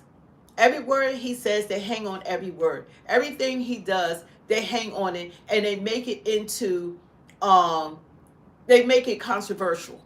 Everything he says. No matter what he does for the betterment of this nation, this is what's going to be going on. And every time people are going to be able to say his whole presidency, that's all they wanted. They wanted him to be called a felon. We need to get t-shirts, you know, because he got to just own up to it, own it or whatever, because you got to let stuff roll off your back.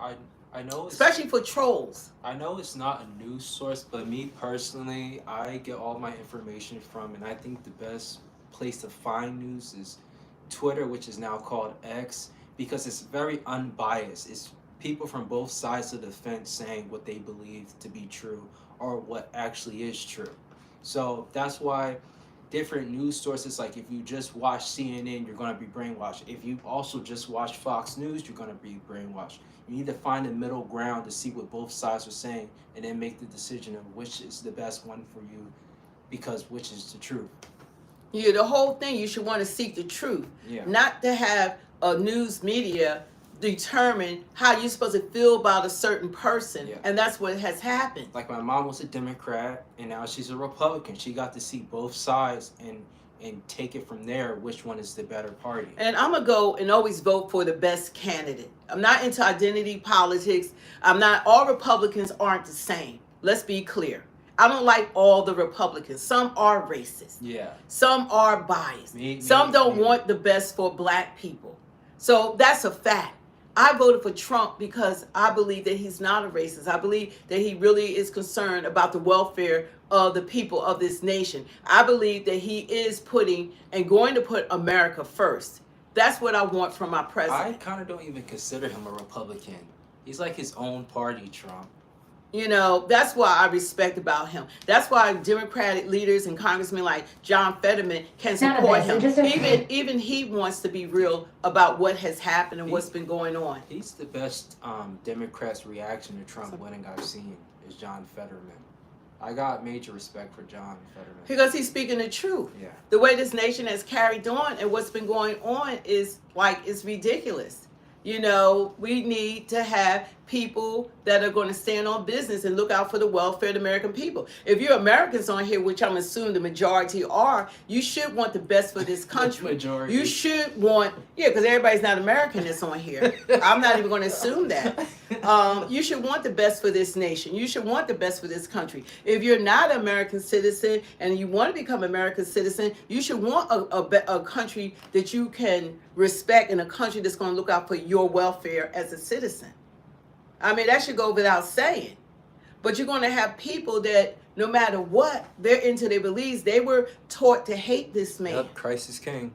They were taught to believe that, like he was against. There's nothing he has said that has been against America. Now someone's saying John Fetterman has brain injury. You know, it's okay what people say. It's all right. It really is all right. You know, you just have to go and continue to put God first, pray for those in leadership. But I think if they brought him to trial and they want to make him a felon, I think we got a lot more felons that are in office than Trump. William, what does that have to do with politics and being president of the United States? Please answer that. What does that have to do with anything? She forgave him. Like what? But what does that have to do with anything? That has nothing to do with what we're speaking about right now. I really believe that there's a lot more people, if we feel that way, need to be brought to justice. There's a lot more people that need to answer. You know, there's a lot more people, you know, and people are unwilling to say that. There's a lot more people that need to be held accountable. You think all these elected officials are the ones coming out after Trump? You think they all innocent? Really? Do you think that they, because, you know, like they said, no one's above the law. They're not above the law. You know, so we need to hold everyone accountable. I hope Trump does look into all of them. I hope they pull all their skeletons out of the closet. You're still missing the point. That still has nothing to do with what we're talking about. I'm talking about what we're referring to. It has nothing to do with it. About Trump's personal life and what's happened in his personal what life. does he, who he had sex with in 20, what, they said this happened like in 2009 or 10 or something.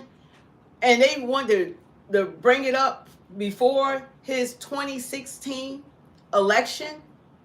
But he was president. He became president during that time and it wasn't an issue, right? He still became president for 4 years. Now he wanted to run for a second term. Now that's a big issue. So they went back to prior to 2016 with this Stormy Daniels, who he allegedly has sex with. That's between him and his wife and God. What they got to do with him being president of the United States? Look what Bill Clinton did. You want to bring us up? Bill Clinton was in the White House. You know what happened with Monica Lewinsky. You know, he's in the White House. Everyone knows what he wasn't. He didn't go through this. If you want to talk about people, look at Bill Clinton. Where's the noise or the comparison to Bill Clinton? Jay, but you're still. He was in the White House carrying on. He was actually the president. Jay, but carrying on. This was before Trump was ever elected president. So, where, you know, don't you think that that's lopsided? Okay, gonna block you. They don't say nothing about President Clinton. I think he'll be in the White House, you know, having sexual acts perform on him, and whoever know what else he had been doing, and all the women that he was seeing. Yeah, no one's worried. He was president. Trump wasn't president when he had this alleged affair, supposedly with Stormy Daniels. Thank you. You're so kind. We appreciate it. You know, we do appreciate the support, and everyone else. Can you just get the likes up, share, and subscribe, and the notification button? What they said? I absolutely read They said, it. not gonna lie, if I had billions, I'd cheat too. Hit the like the heart. Thank you for that. We do appreciate, you know, the donation, the super chat, and we really appreciate what people as well. Hit the like button so it could go out in the algorithm and the channel could go out because we're growing as a channel. So we do appreciate it. Who was They that? said they love us both. Yeah, we love you. You know, so like the things that's going on, that we have to remember that he's our representation for the next 4 years. And we don't need to be getting in his way because everything he's going to try to do is he's trying to do it for us. And that's how we have to perceive it. He's trying to do it for us. But to go back prior to 2016, he served president all those years, and he had to wait 4 more years to run again, and then they want to go back prior to 2016, and then you want to try him on something that passed the statute of limitations, and then the judge is not going to give, Judge Merchant didn't give any clear instruction to the jurors in order to even make him a felon, because it wasn't a felony. They didn't give them any clear directions. They didn't know how to come to a conclusion to even make him a felon. They just wanted him to become one. And what I will admit that sucks to see is how lost the younger generation is. Because when I go on TikTok and I post on TikTok, if I'm ever wearing this hat, I get around hundreds of comments of people attacking me, attacking Trump, and attacking my political stance. So it's really, you know, and TikTok is a predominantly younger app, and it's just really sucks to see the younger generation being so brainwashed and lost regarding politics and the president of the United States now, president-elect. Yeah, Johnny, I bet your dad does too, and your mom does too.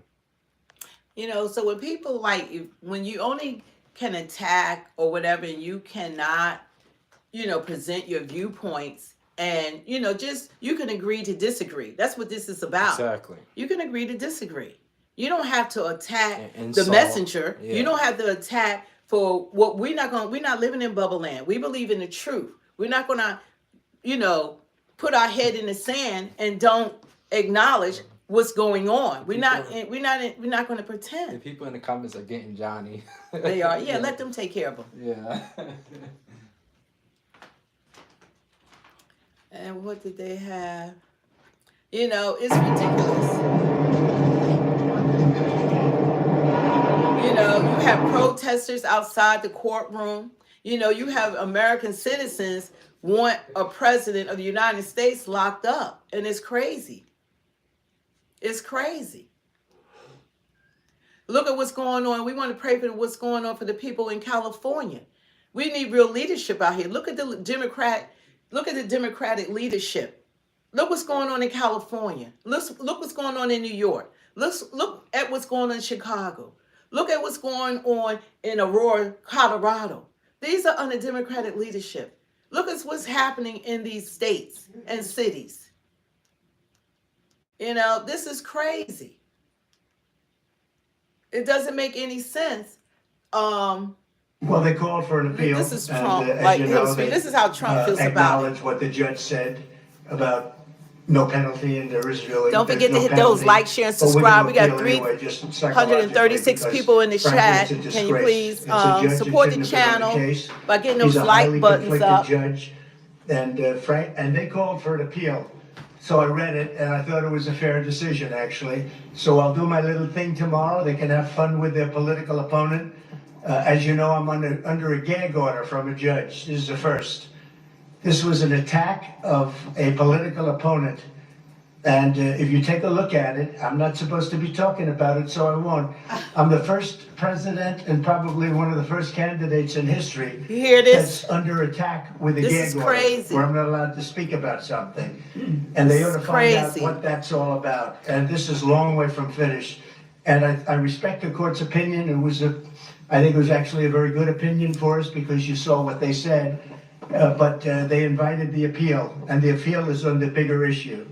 So we'll see how it all works out. I think it's going to work out well. You know what? It's this, for someone to go through like all this stuff that he's been going through is ridiculous. It just becomes part of the official record for Donald Trump. Now, in court today, my colleague Morgan Mackay was in court, and she was sending information to us saying that inside the courthouse, inside their courtroom there, that Donald Trump was leaning in and he was listening intently to the judge. He was also listening as prosecutors spoke. And then Trump had the opportunity to speak as well. And he said, I want to hear that. "This has been a very terrible experience and a setback for the New York court system." He says, the payment that he made to his former fixer, Michael Cohen, the $130,000 that Cohen had paid to Stormy Daniels, and then Trump reimbursed him for, Trump continues to say it was only a legal expense, that he never did anything wrong, he did not break the law. He goes on to say what he has said many times in the past. He called this a political witch hunt to try and keep him from running for the election again this time around. He said they tried to prevent him from doing that. They tried to prevent him from winning. He said it was just a political witch hunt, and in the end, it did not work because he won the election in November. He said that the people of America understand what happened here, and that, quote, "I was treated very, very unfairly."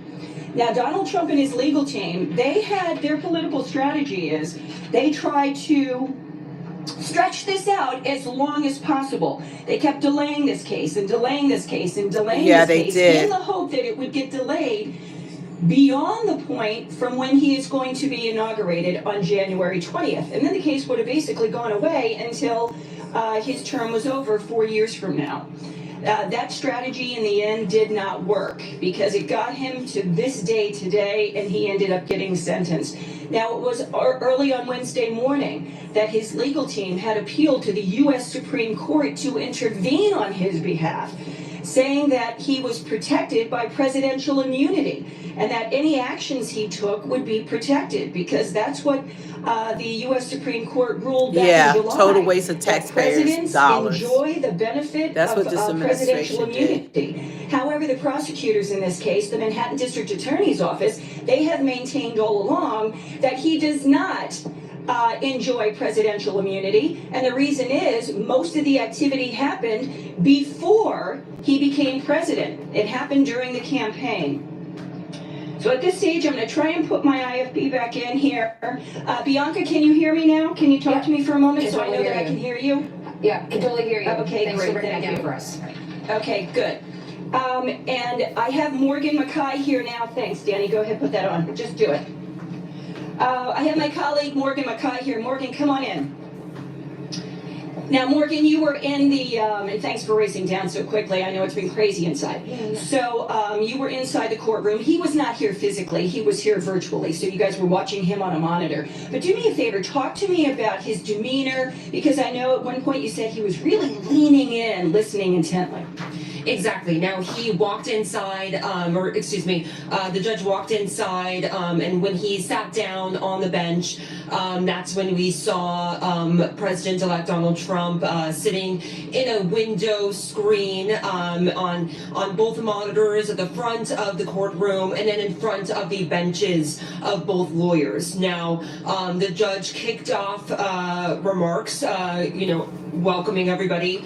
Then prosecutors took their turn and they outlined just the intensity of this case. Oh, thank and you so much, Brandy. They must be Love to mindful see that Trump patriots is going to be standing up sworn for in as the president, other but they say patriots. that his Yes, we are. actions Thank you so much. We during and appreciate after it. the trial really Thank you. eroded the trust in the justice system. And they said that if there was any other defendant, they might be asking for a little bit of a harsher sentence. But they say because he is set to take office, that they understand that the only sentencing that makes sense is unconditional discharge. Then the judge gave Todd Blanche, Trump's lawyer, a chance to speak. And Blanche really said that this case is very inappropriate. He said it was only brought forward once Trump made it clear that that's he what was we've been trying planning to run say. for president. That's right. He said the only sentence that would make sense is unconditional discharge, although they disagree that any sentencing would be making sense. And they also confirmed that they will be appealing this. And then the judge gave Trump a chance to speak, and he said that he was persecuted throughout this entire trial. He called it a witch hunt.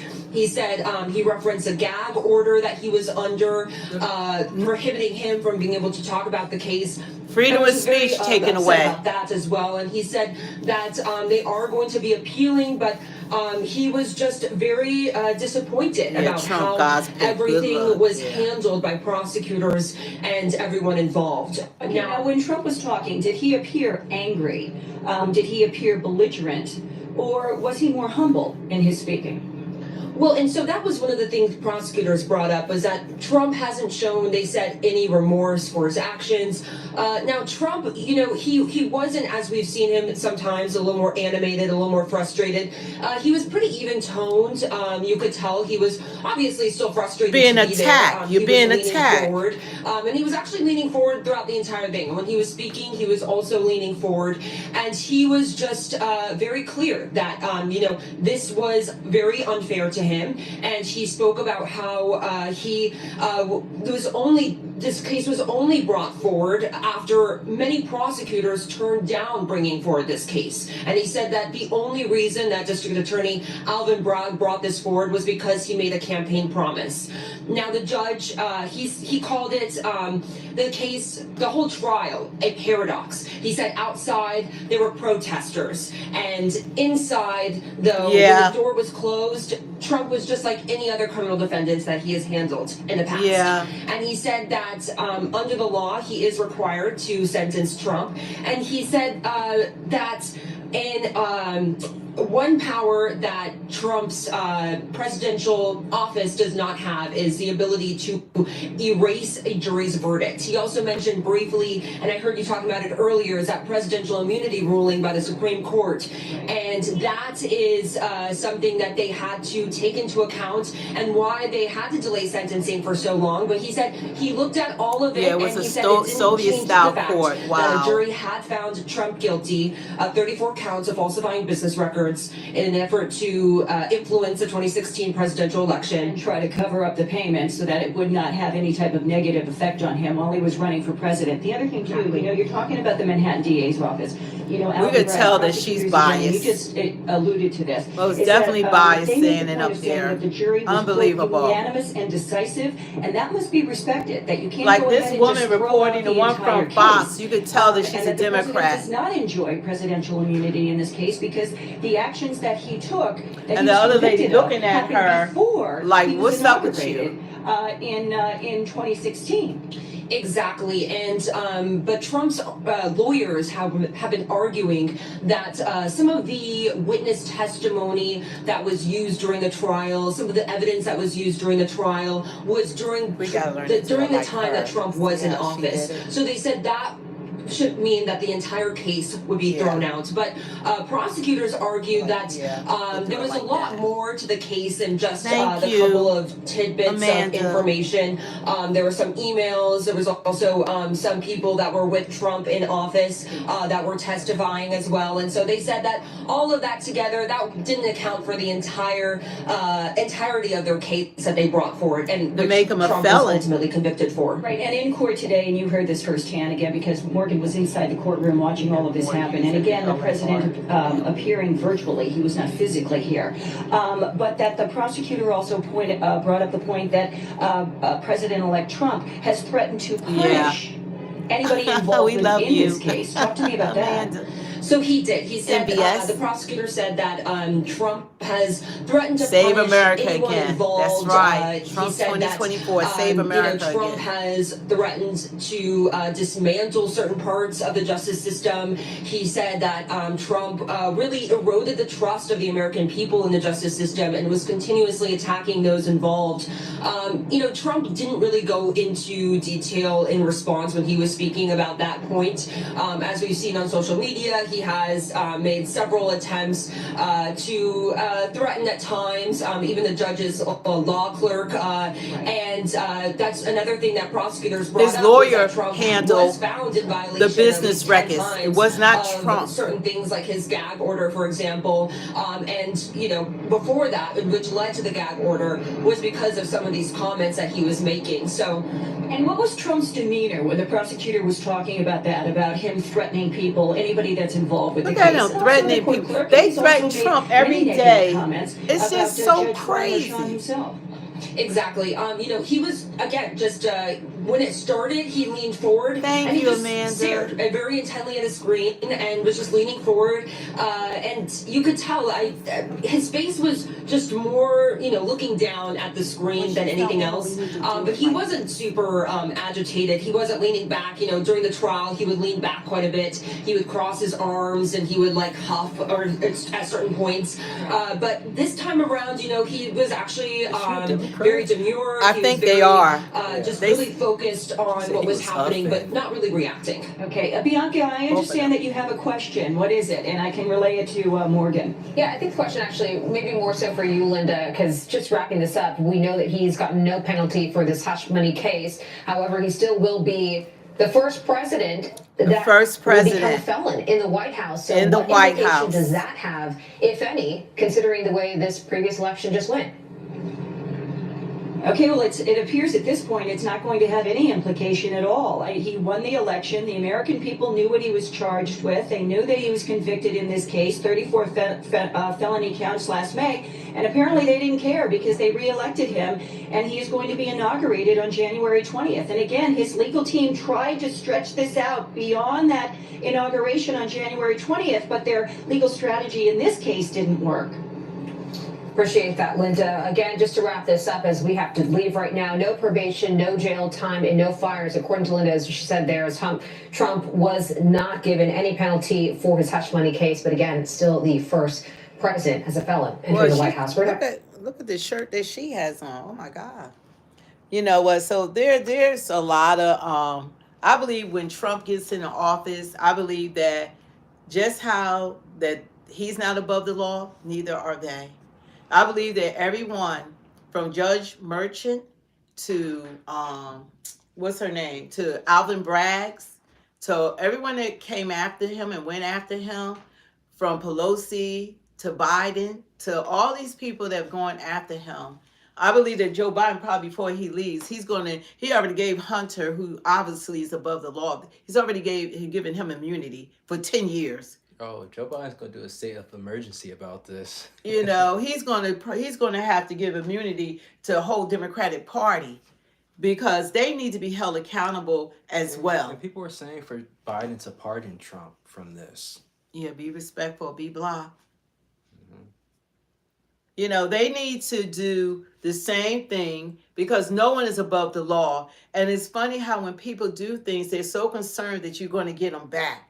So if it was okay, then why are you concerned if you can dish it out, you should be able to take it in? You know, all these corrupt political people that are in power, they went over Trump records and everything with a fine-tooth comb. There's nothing else really that they haven't looked into in regards to him.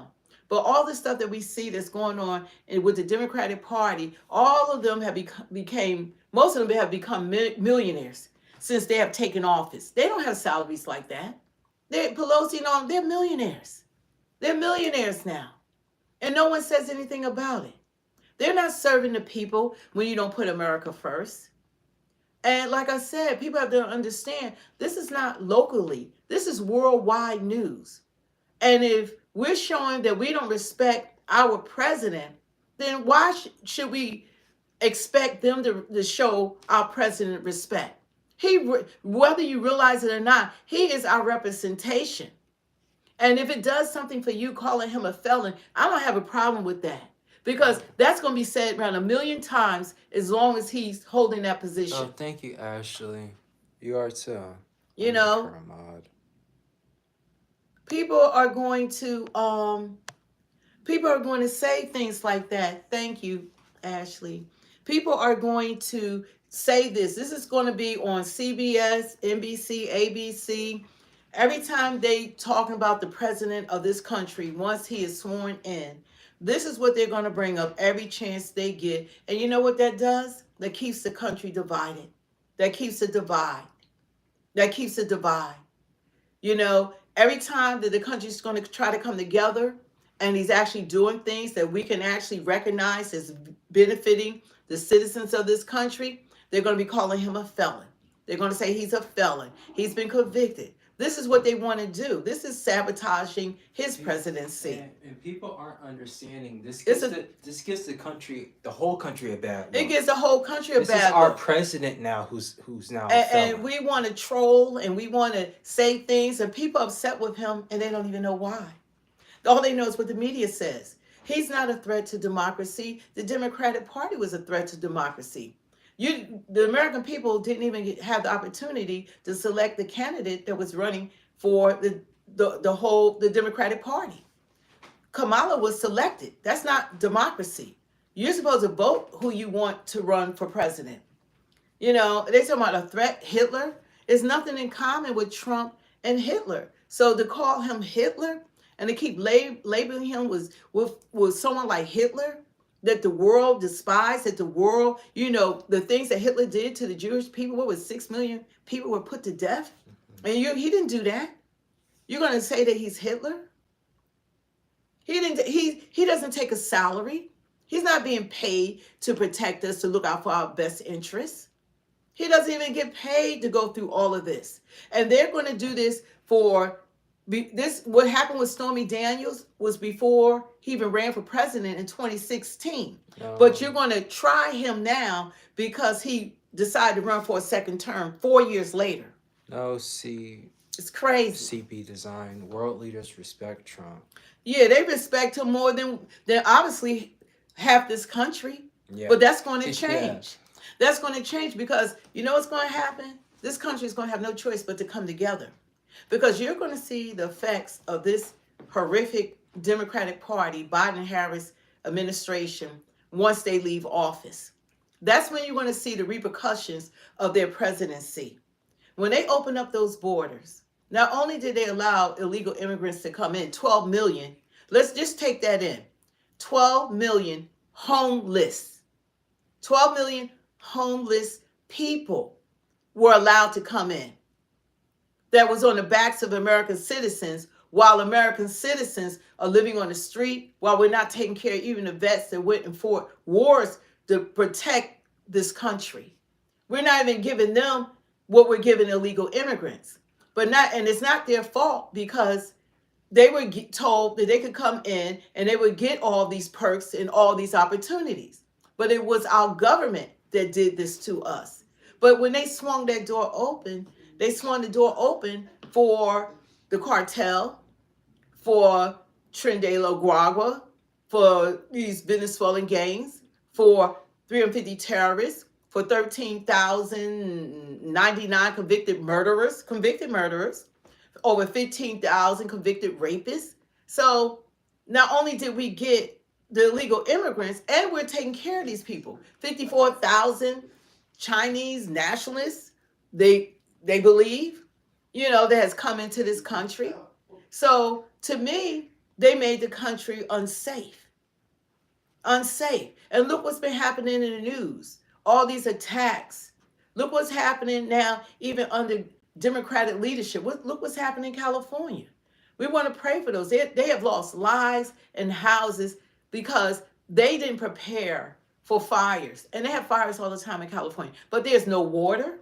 To put the fires out, people, mansions and homes and businesses, and they have lost, and lives have been lost. They can't even fight the fires. Only thing they can do is watch. This is their leadership. Look what they have done to this nation. And people are saying they want more of this. The vote for Kamala was saying we want more of the same. Not I. They have destroyed this country, and this country might not never be the same. We might not never recover from what they have done. And everything Trump does to try to make this country better again, they're going to fight him tooth and nail. And the first thing they're going to be doing is every time they talk about, they're going to lead with felon. See, when you keep hearing stuff, that angers people. Keep someone down. You keep calling someone a name until it gets, until you embrace it. That's what they want to do. They just wanted not to lock him up, because you can't lock up the president, but he shouldn't have a gag order. We need our president to be able to speak. Unlike Kamala, we need to hear from him. And he needs to be able to have freedom of speech. That's not right. And I hope that they remove that gag order. They need to. And he's able to talk about what has been happening behind closed doors. What has been the motivation? They thought taking him to court that people wouldn't vote for him.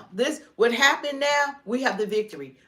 Everything they have done was to stop Trump from becoming president. And guess what happened? Did we show out, y'all? Didn't we show them? We showed them. Because guess who's going to get sworn in January the 20th? President Trump. He's going to become the 47th president of the United States of America. So everything that they did to stop him, God said no. Everything they did. When God is involved, you can't stop the will of God, no matter what you do. And they tried everything.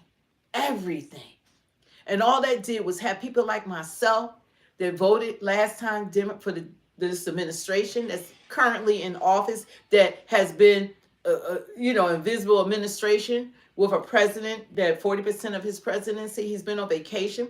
They hid from us. They were suffering from dementia.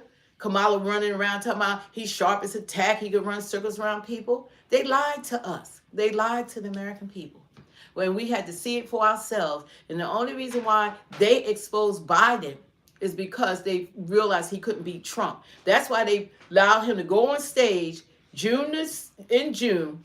And that's the first time they ever had a debate that early in the season, because they wanted to expose Biden to us. And that's when we got to see that he was unfit to be president. But this exposed how corrupt court system. Everything, like we're catching up. All this stuff been planned out.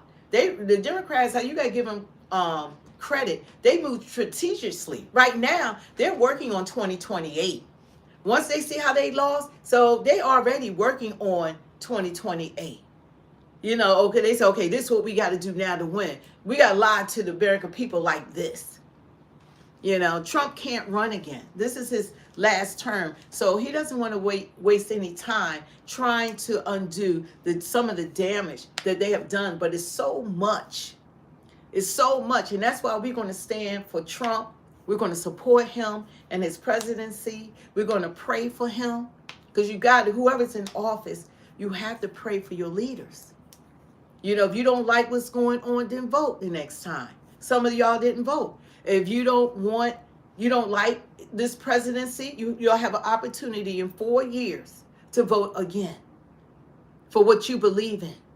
But we need Trump. And I wish that he had 8 years, because he needs more than 8 years to undo the damage that the Biden and Harris administration has done to this country. Myth, how's that true?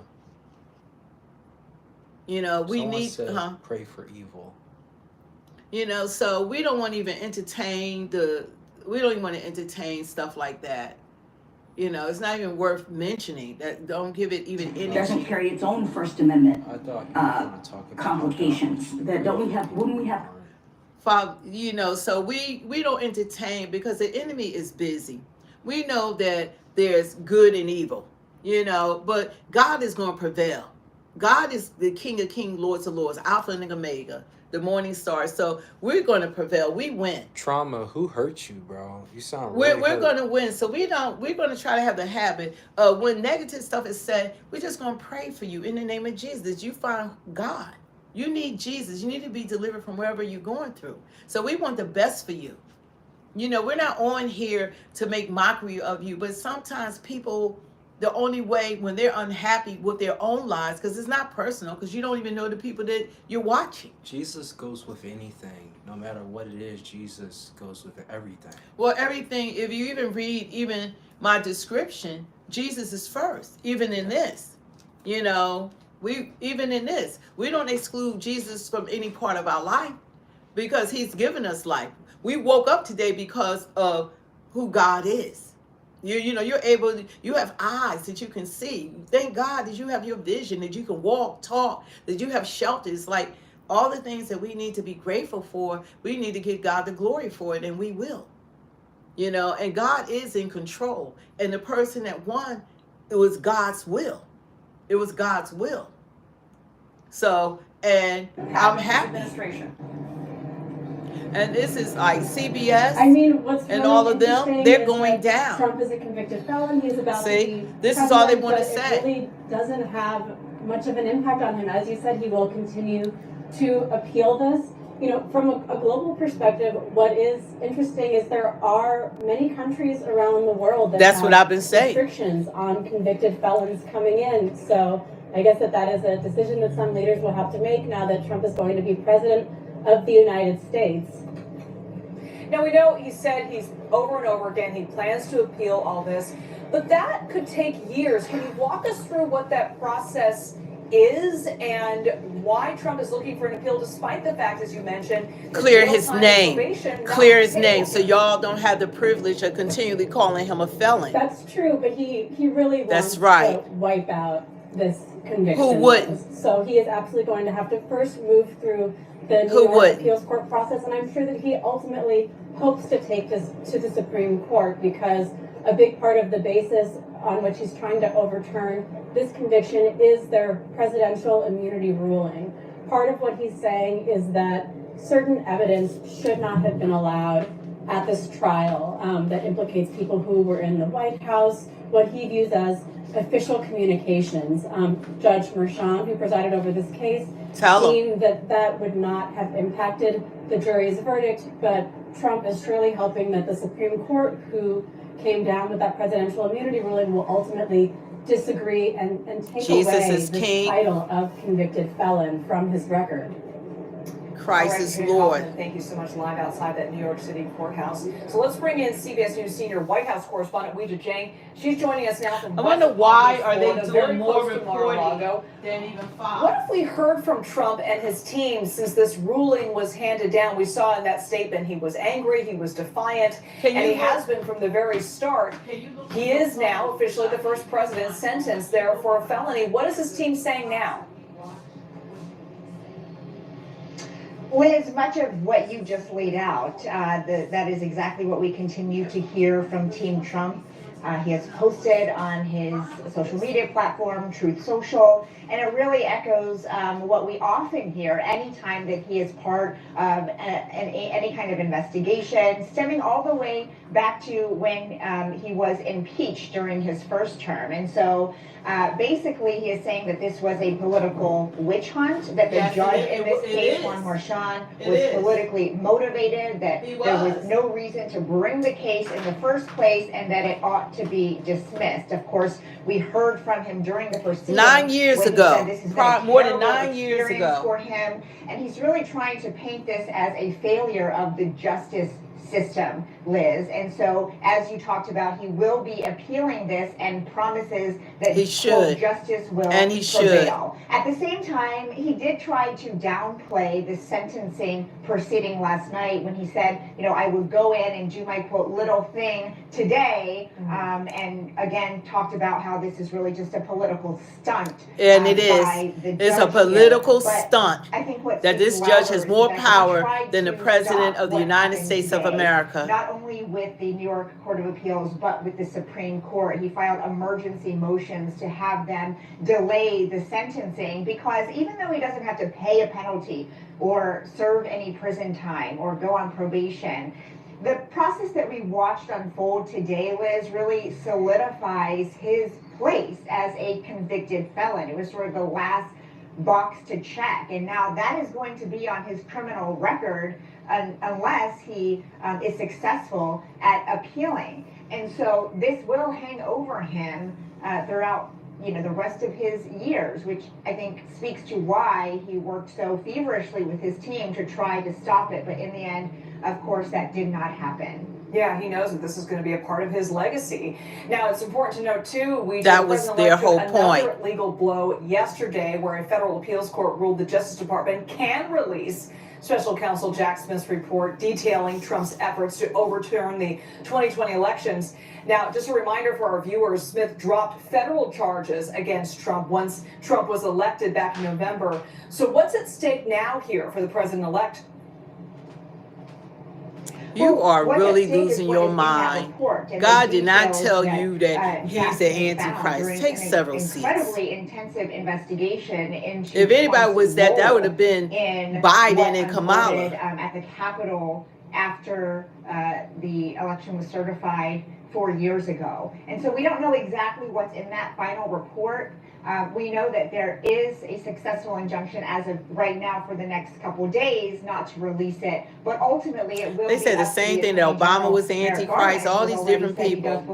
Antichrist is probably going to come from Europe when we have that one. Another failure by the Trump team to try to that block one money something system from happening that they believe is unnecessary. They, you know, have said that the charges in that case have already been dropped, so there's no reason to share anything that was found as evidence in the report. But you're right, Liz, in that a federal appeals court down in Atlanta disagreed with that and said that a portion of that final report could God be bless you, released. So Joe. we'll certainly be watching to see the details in that. Now, whether that makes a difference in the grand scheme of things, of course, is TBD. And it's important to note that all that was unfolding even during the election. So it seems that in the court of public opinion, it might not make that big of a difference. And Weijia, I want to pivot now to another headline coming out of Mar-a-Lago. We also saw Trump meet with a number of Republican governors last night at the Mar-a-Lago Club. What major headlines came out of those remarks? Well, he did meet with 22 Republican governors, and I think that, the main takeaway for me, I was at Mar-a-Lago, I spoke to some of the governors, they all came out together. It's really clear that they wanted to show their loyalty to the president-elect. They were defending him, they were talking about how important it is to work with Y'all the hate president that. to accomplish Y'all his really top hate agenda that. items. We know that they're That going they to play want to a work critical together. role in his plan. Lord They forbid historic they want to mass work together. deportation. They also talked about taxes. They talked about, his legislative agenda. They talked about various things that Trump wants to get done and how these governors on a state level could assist him. And so this really was an important face-to-face opportunity for them to say in person that we are here to do what you need us to do. Because as we've seen time and time again, that political capital with Trump really can pay off for, if They you show need your loyalty. to have Yeah, loyalty open being the most important conversations. characteristics, no question. All right, Ouija Jane coming to us live from West Palm Beach. Thank you so much, Ouija, for that reporting. All right, switching gears, we're also keeping a close eye on the desperate battle And this is against what the they should be wildfires that have handling, the obliterated wildfires in entire California. neighborhoods in Southern Look what's going California. on. Firefighters are hoping for a break in the winds today. They don't And even while have they the try water to just put get out a the handle fires, on which is a shame. 5 separate fires burning right now that Terrible. are now responsible for the They deaths can't of even at put least that out. 10 people, unless 10,000 and at least 10 10,000 people. structures Look at this. completely destroyed. So let's take a look at the 2 most destructive fires burning right now. The largest, still the Palisades fire, that stretches across a mountainous area between Santa Monica and Malibu, also heavily populated. 20,000 acres and counting so far. Still That's spreading. about half the size of Washington, D.C. Wow. Now, the other fire that we're looking at, the Eaton fire, covers nearly 14,000 acres Look in the at hills this. above the city of Altadena in northern LA County. Now, for some perspective, that's about 40 to 50 miles away from the Palisades fire. Now, this particular fire, the size of it, This is almost you half could thank the a Democrat size for of Disney this. World. This fire Thank a alone Democrat. killed 3 people and destroyed between 4,000 to 5,000 homes and businesses. That number expected Father God, to we just rise. pray for the Only families, 3% God, in the containment mighty on name that of fire. Jesus. So let's go now to CBS News national Pray, investigative God, for their correspondent Tom comfort. Hansen. He is in Help them, Altadena for us. Jesus. Let it Welcome, rain. Tom. I'm hoping you are staying safe. Let it Can you rain. please just let us know where you are and describe kind of what you're They seeing need there? Jesus to intervene. Let it rain, God, to put those fires out. These people are just dumb in a Looks like certain Tom's video extent. there froze, but he is standing in Altadena, Let it rain. where again that fire is about 3% contained. But let's get In an update on Jesus' actually name. where these fires are from Los Angeles. They're doing a press conference right now. Father Let's take a God, listen. help them, God, in the name of Jesus. There is an extreme amount of frustration. Yeah, the people anger, can't help them. fear Firemen can't do anything. with No regards to water. the erroneous messages And that's the mayor that have there, been Mayor being sent Bass. out through the wireless emergency alert system across LA County. I can't express enough how sorry I am for this experience. First of all, I want to clarify, this is not human driven. There is no one sitting at a desk right now initiating emergency alerts. Oh, thank you, I want to Alcohol. restate that. We right need now, Arnold back. as these alerts are in being California. issued, they are not being Yeah, Gavin activated Newsom or initiated is by a horrible. person. They really didn't This is my neglected top the priority. people. I am working all hands on deck with the Federal Emergency Management Agency. But that's not helping. Integrated Public Alert and Without Warning water. Team. We have every technical specialist working to resolve this issue and to find the root And it's cause. going to continue to burn. We need the rain, I God. implore Send the rain, Jesus. everyone to not disable the messages on your phone. This is extremely frustrating, painful, and scary, but these alert tools have saved lives during this emergency. They're going to give a Republican is going to become the governor receiving an alert of California. can be a consequence Next. of life and death. As we continue to Get work him out on of the root office. cause, I ask everyone that gets an alert to verify if they are in an evacuation Look at warning this. or order. It's just to go burning to down. alertla.org lacounty.gov/emergency or dial 211 for assistance.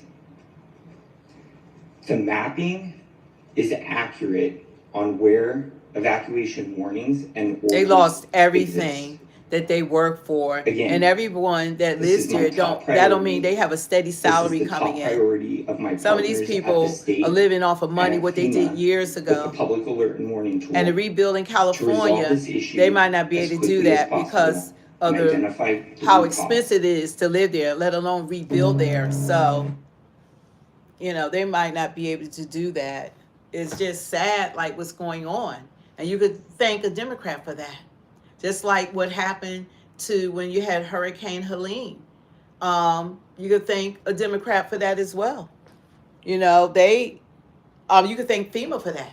They gave all the money to the illegal immigrants, and then when it came time to help people in the United States, they had no money for the people in North Carolina. They are living in tents. They still haven't taken care of those people. Those people lost their homes, their jobs, their livelihood. They lost everything. And then they didn't even want to allow people to use their own helicopters to go out there and rescue people. They had a problem with people being rescued. So a lot more people died that didn't have to die. This is how jacked up this leadership has been. I mean, to stop people from going out and threatening people, if you take your helicopter to help evacuate someone, we're going to lock you up. This man, he got the wife out, and then wanted to go back to get the husband. He had to leave the husband there. The husband didn't know if he was going to make it or not, nor the wife knew. They wouldn't even allow people to use their own helicopters to help these people and to provide for these people. They got help from American citizens. They didn't get help from FEMA like they should have because they exhausted the money for other things. That's what this leadership has done. You can't bring in 12 million homeless people. Where are you going to get the money from? They have to be taken care of. So they used money that they shouldn't have used. Look at what's going on in California. Trump had already had something up when he was president before to get water into places in California. No, Dennis, I'll make you be quiet. And he didn't act on it. So this was just waiting to happen. As many times you hear about fires in California, and these people had no access to water to put fires out. That's why we got to pray for rain in the name of Jesus. We got to pray that God send down the rain, because that's how it's going to be put out. They don't have enough water. These fires, they don't even have enough water to contain the fires. So 10 people have lost their lives because of these incompetent leaders. They've lost their lives. People have lost everything. I don't care how much money you have or what you made. You no longer have a home right now. You all your family histories, everything has been lost in that home. Generational stuff that's been passed down probably from other family members. You lose everything. You lose memories. You lose everything. Not just the house itself. And then life was lost. That's a problem. And guess what? It's still burning. It's still burning. They have already estimated $50 billion worth of damage so far. $50 billion so far, but it's still burning. So what is it going to become? $1 trillion? 500 billion? What's going to be the number? They didn't prepare for this. This is what leadership is supposed to do. They're supposed to prepare for things like this. So when things happen, then they're there to be able to rescue people. But they put it on the back burner, use the money for illegal immigration and things like that. They neglected the people because that wasn't going to make news, putting in a system that could get water to the people to put out fires. They already have a limitation on waters in California. But this is sad. And the worst part about it, you imagine standing there and your house is burning down and you see the fire coming and the firemen, there's nothing they can do about it. Your house is standing beautifully, and you're just watching your house burn down that no one can do anything about it because the water isn't there. It's a sad situation. It's a real sad situation.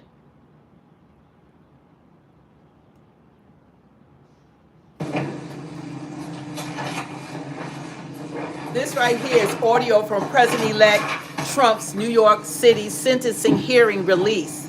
So this was the audio that was inside the courtroom that was going on. So hopefully we will hear, even to hear what was actually happening inside the courtroom.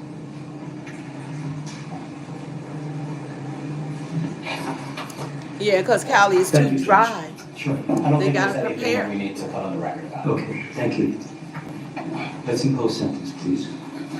Donald Trump, you're before the court for sentence following your conviction by trial to 34 counts of falsifying business records in the first degree.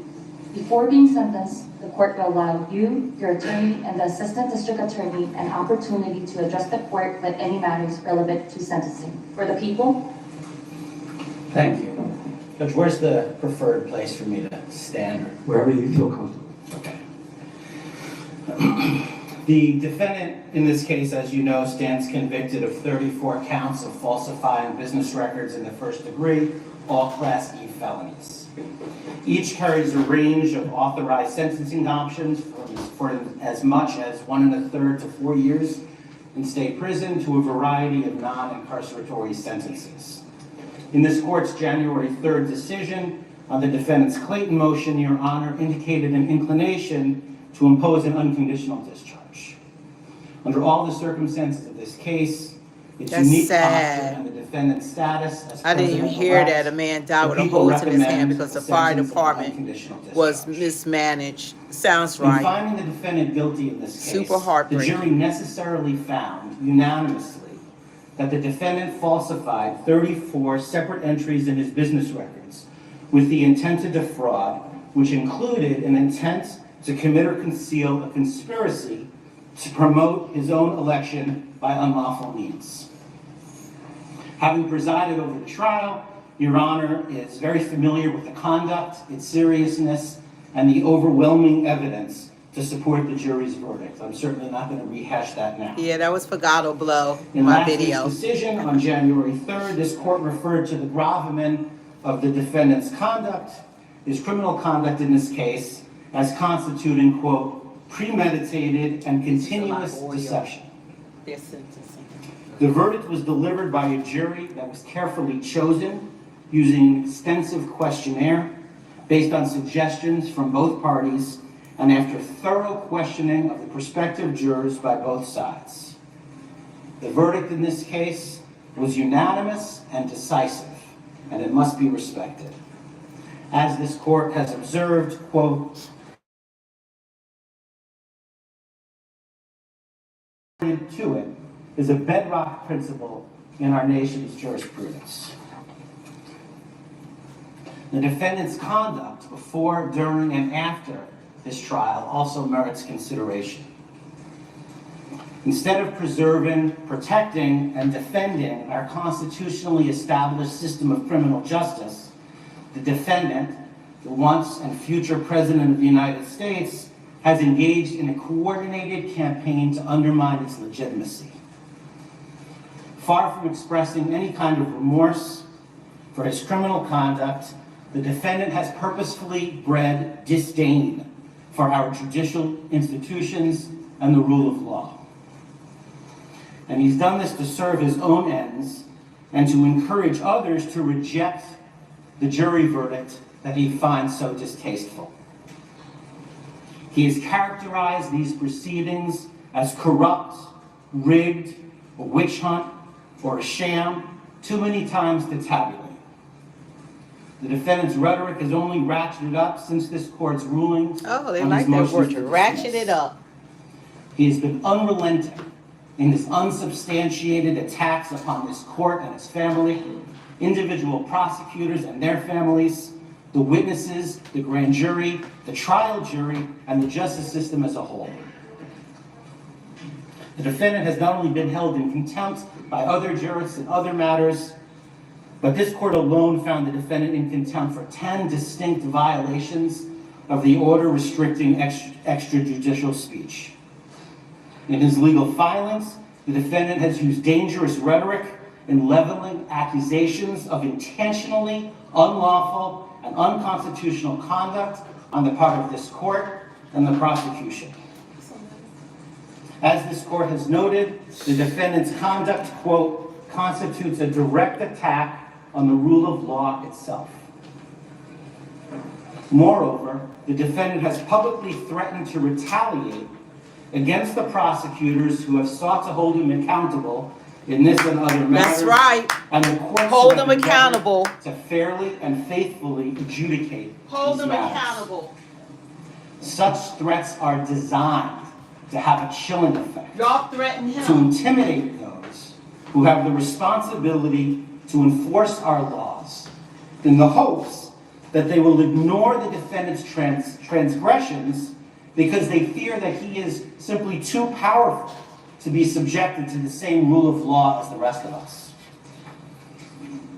In his 2024 end-of-year report, United States Supreme Court Chief Justice Roberts warned of the dangers of such conduct. Quote, public officials too, regrettably, have engaged in recent attempts to intimidate judges. For example, suggesting political bias in the judge's adverse rulings without credible basis for such allegations, end quote. Chief Justice Roberts continued, quote, attempts to intimidate judges for their rulings are inappropriate and should be vigorously opposed.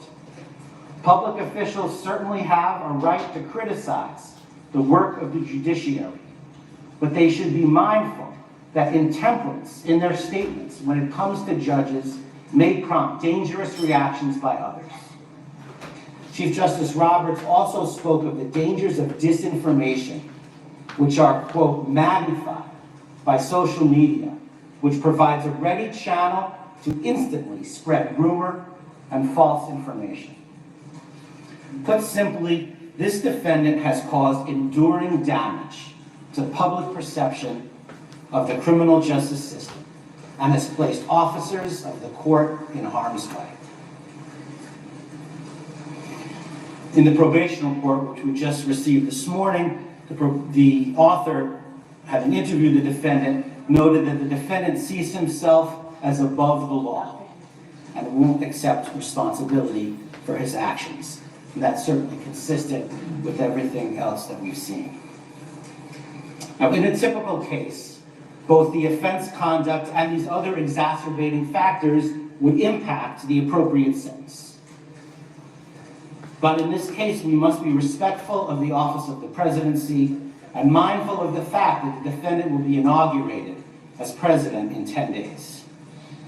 Any undischarged portion of the sentence has the potential to interfere with the defendant's performance of the duties of his office. As a practical matter, the most sensible sentence prior to his inauguration is an unconditional discharge. The court has expressed an inclination to do exactly that because, in the court's words, quote, the most viable solution to ensure finality and go up in smoke. That's exactly what's happening in California. Proceed to sentence. 10 days left. Democrats can't wait for the 20th. As you know, in New York, a conditional discharge feel the same sentiments. By penal law, quote, if the court, having regard to the nature and circumstances of the offense and to the history, character, and condition of the defendant, is of the opinion that neither the public interest nor the ends of justice would be served by a sentence of imprisonment, and that probation supervision is not appropriate. An unconditional discharge is authorized if a conditional discharge is authorized and, quote, if the court is of the opinion that no proper purpose would be served by imposing any condition upon the defendant's release.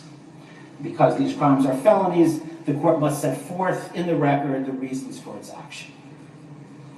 This is the American really public has the right to a presidency unbelievable by pending court proceedings or ongoing sentence-related obligations.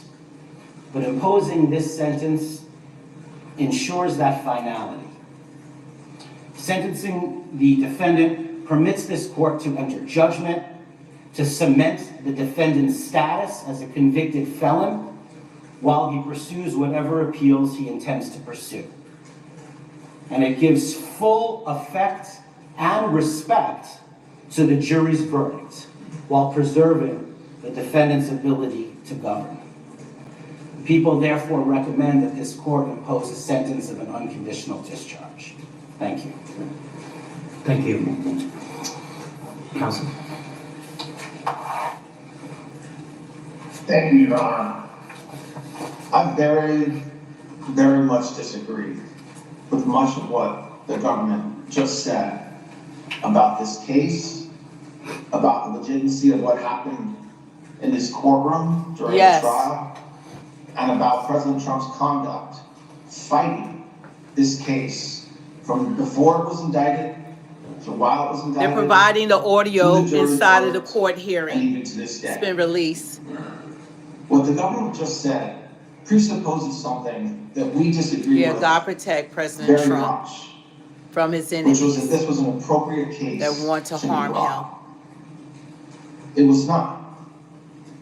This case, without a doubt, knowing everything we know about the timing of the investigation, the fact that multiple prosecutors looked at the facts Turned of this it down. case, including prosecutors within the district attorney's office in New York County, and made a decision not to bring charges. Yes, they did. As the court knows, shortly after President Trump announced his intention to run for re-election, this case was started for what amounted to a third time, which brings us ultimately to where we are today. A lot of what the government just said presupposes that this case is legally appropriate and that the charges that were brought by the people were consistent with the laws of New York. Again, we very much disagree with that, and as everybody has been noted, because it's true, we certainly intend on appealing that. And it's not, by the way, that way. There's many legal experts that share the same views that I just said, which is that legally this case should not have been brought, both based on the facts that were established at trial and also on the legal basis for which they were brought.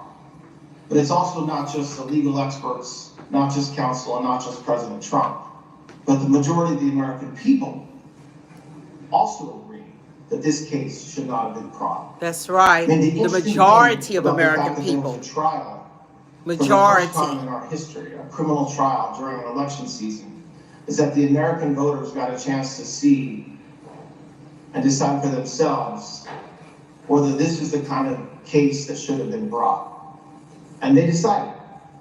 And that's why in 10 days, President Trump is going to assume the office of the President of the United States. And certainly we're here for the court to sentence President Trump to an unconditional discharge. And for that, it's a very sad day.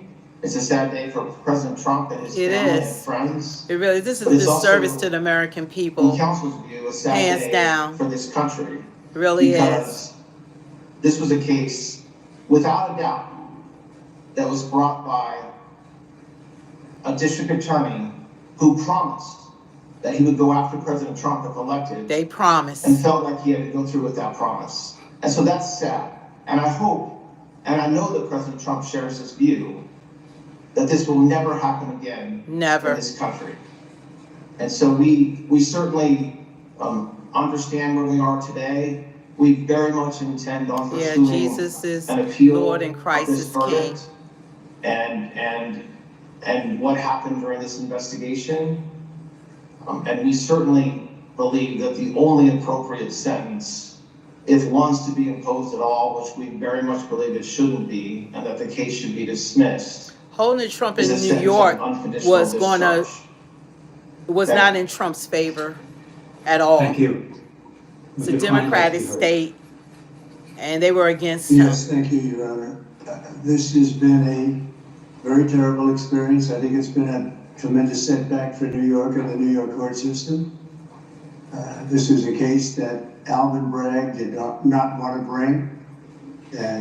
He thought it was, from what I read and from what I hear, It sounds like Trump is being, speaking now. handled before he got there. A gentleman from a law firm came in and acted as a district attorney. And that gentleman, from what I heard, was a criminal or almost criminal in what he did. It was very inappropriate. It was somebody involved with my political opponent. Part of the records that we're talking about, they're saying, I just noticed where he said I was falsifying business records. Well, the falsification of business records, as they said, was calling a legal expense in the books where everybody could see them, a legal expense. In other words, that legal fees or legal expense were put down as legal expense by accountants.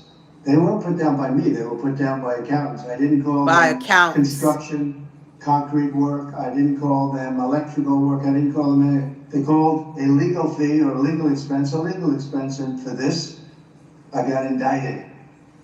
It's incredible, actually. Now, if you look, my attorney alluded to it, the top legal scholars and legal pundits in this country, the ones that are quoted all the time on television, that are making their views felt and highly respected people, have said, everyone, virtually everyone that I know of, haven't seen any to the contrary, not one, and none. These people are not exactly friends of mine, to put it mildly, but they all said this is a case that should have never been brought. It's an injustice of justice. Very respected Jonathan Turley, Andy McCarthy, Judge David Rifkin, a wonderful man who just passed away, by the way, Greg Jarrett, Ellie Honig from CNN, of all places. CNN said that, Paul Ingrassia, Alan Dershowitz, they all said this is not a case that should be brought. It's not, think about it, legal expenses are down as legal expenses, and I get indicted for business records. Everybody should be so accurate. It's been a political witch hunt. It was done to damage my reputation, so that at least Trump knows how to speak without a teleprompter. And the people of our country got to see this firsthand because they watched the case in your courtroom. They got to see this firsthand, and then they voted, and I won and got the largest number of votes by far of any Republican candidate in history. Wow. And won, as you know, all 7 swing states, won conclusively all 7 swing states, and won the popular vote by millions and millions of votes, and they've been watching your trial. Where have so you they been? Understood it. I wasn't allowed to use the lawyer-client privilege or the reliance on counsel. I had a lawyer that made this deal, and he admitted that. And he was also a totally discredited person. We weren't allowed to use the information from the Southern District that totally discredited him and wasn't allowed to be put in. And that was terrible, unbelievable. Then this is a man who's got no standing. He's been disbarred on other matters, unrelated. And he was allowed to talk as though he were George Washington. But he's not George Washington. He shouldn't have been allowed. The Southern District did a book of approximately 28 pages where I've never seen anything like it. They excoriated him. You wouldn't let it be put into evidence. So he was able to testify as a witness, and I think it's a disgrace to the system. I was under a gag order. I'm the first president in history that was under a gag order where I couldn't talk about aspects of the case that are very important. I guess I'm still under, so probably I won't do it now. I assume I'm still under a gag order. But the fact is that I'm totally innocent. I did nothing wrong. They talked about business records, and the business records were extremely accurately counted. I had nothing to do with them. Any of it. That was done by an accountant or bookkeeper who I think gave very credible testimony and was corroborated by everybody that was asked. And with all that's happening in our country today, with a city that's burning to the ground, one of our largest, most important cities burning to the ground, with wars that are uncontrollably going on, with all of the problems of inflation and attacks on countries and all of the horrible things that are going on, I got indicted over calling a legal expense a legal expense. It's called a legal expense. I just want to say I think it's an embarrassment to New York, and New York has a lot of problems, but this is a great embarrassment. I believe that this and other cases that were brought, as you know, the DOJ is very much involved in this case. It's because that's the political opponent they're talking about. The DOJ is very involved. You have a gentleman sitting right there from the DOJ who was from the DOJ's office. He was also involved with the New York State Attorney General's case. And he went from there to here. He went around and did what he had to do. He got them to move on me. But in the meantime, I won the election in a massive landslide. And the people of this country understand we have spoken. This has been a weaponization of government. They call it lawfare. Never happened to any extent like this, but never happened in our country before. And I'd just like to exclaim that I was treated very, very unfairly. And I thank you very much. Thank you, Mr. Trump. Thank Mr. you, Trump, President you appeared Trump. before this court today to conclude this criminal proceeding by the imposition of sentence. Although I have taken the unusual step of informing you in advance of my inclinations, before imposing sentence, I believe it is important for you, as well as those observing these proceedings, to understand my reasoning for the sentence I am about to impose. And this is, I believe, Judge Merchant The probably imposition of speaking. sentence is one of the most difficult and significant decisions that any criminal court judge is called upon to make. That's right. That's right, Our Roy. legislature sets the parameters for an authorized sentence, but it is a judge that must decide what constitutes a just conclusion to a verdict of guilty. A court is vested with broad discretion in determining what sources or evidence it may consider to arrive at an appropriate sentence. He is president. Joe Biden isn't doing so, president. The court For must sure, for consider sure. the facts of the case, along with any aggravating or mitigating circumstances. In my time on the bench, I've been called upon to grapple with this weighty responsibility. And you should have For countless recused defendants yourself, who have been found guilty after trial, donating to Biden's for campaign, historical you and your daughter. ranging from nonviolent Judge is corrupt. I have no respect for Judge Merchant. homicides, sex trafficking, and child sexual abuse. The task is always difficult and deserving of careful consideration, whether the sentence be an unconditional discharge or incarceration of 25 years to life. However, never before has this court been presented with Do such not a touch unique my and remarkable set of anointed circumstances. and do my prophets no Indeed, harm. The Lord it can hands be is viewed upon fairly Donald J. Trump, President of this the has United been a States of truly America. extraordinary We, the case. people, have made our voices There heard. was USA. unprecedented That's media right. God attention, bless public America. interest, and heightened security involving various agencies. And yet, the trial was a bit of a paradox because once the courtroom doors were closed, the trial itself was no more special, unique, or extraordinary than the other 32 criminal trials that took place in this courthouse at the same It is exact unique. He's the former president of the United States. You Jury cannot selection was conducted, downplay the this same rules of event evidence at were all. followed, Not at opening all. statements were made, Never happened in the history of witnesses this called and country. cross-examined, evidence presented, summations delivered. The same burden of proof was applied, and a jury made up of ordinary citizens delivered a verdict. With no clear direction from the And it was all judge. conducted pursuant to the rules No of clear procedure direction from the and judge. guided by the law.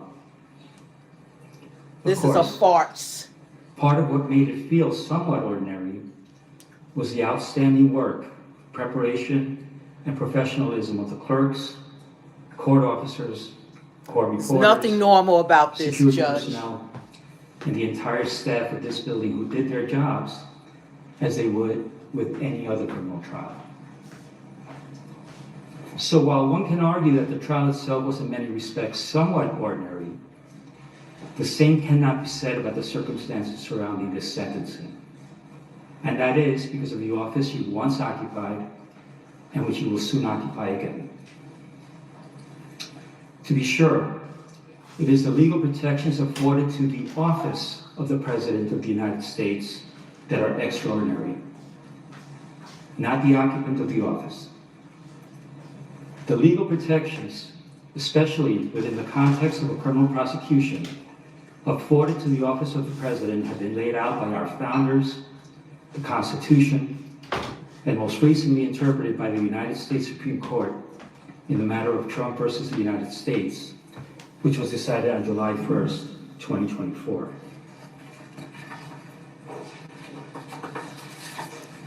Trump, Trump, Trump. As with every other defendant in your position, it is my obligation to consider any and all aggravating and mitigating factors to inform my decision.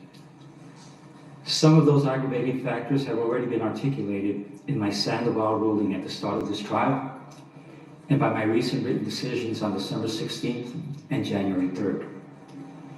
Thus, they need not be repeated at this time. However, the considerable, indeed, extraordinary legal protections afforded by the Office of the Chief Executive is a factor that overrides all others. To be clear, the protections afforded the Office of the President are not a mitigating factor. They do not reduce the seriousness of the crime or justify its commission in any way. The protections are, however, a legal mandate, which pursuant to the rule of law, this court must respect and follow. However, despite the extraordinary breadth of those protections, one power they do not provide is the power to erase a jury verdict. It is clear from legal precedent, which until July 1st was scarce, that Donald Trump, the ordinary citizen, Donald Trump, the criminal defendant, He's a former president of the United entitled to States such of considerable America. protections. He's not an ordinary citizen. I'm referring to protections Don't that extend well beyond downplay those who afforded he the average is. defendant He's who winds their way president-elect. through the criminal justice system each day. No. He is still a Ordinary citizen, citizens do but not don't receive downplay those who legal he protections. is. He's not an ordinary citizen. It is He's the the office of he's the going to be president the that president bestows of those this far-reaching country protections to the and office. viewed by the world as our And leader it was the of this citizenry of country. this nation that recently He is the decided that people's you should once president. again receive the That's benefits right. of those protections. which He's no include, more corrupt among than the other ones things, that are the sentencing Supremacy him, Clause the and ones that went presidential after immunity. him. Let's get their It is skeletons through out of that the lens closet. and that reality that this court must determine a lawful sentence. After careful analysis, in obedience to governing mandates, and pursuant to the rule of law, this court has determined that the only lawful sentence that permits entry of a judgment of conviction without encroaching upon the highest office in the land is an unconditional discharge, which the New York State Legislature has determined is a lawful and permissible sentence for the crime of falsifying business records in the first degree. Therefore, at this time, I impose that sentence to cover all 34 counts. Sir, I wish you Godspeed as you assume your second term in office. Yeah, you do. Yeah, sure. Sure you do. He needs to. Okay, Judge, you're going to have your turn to your day in court.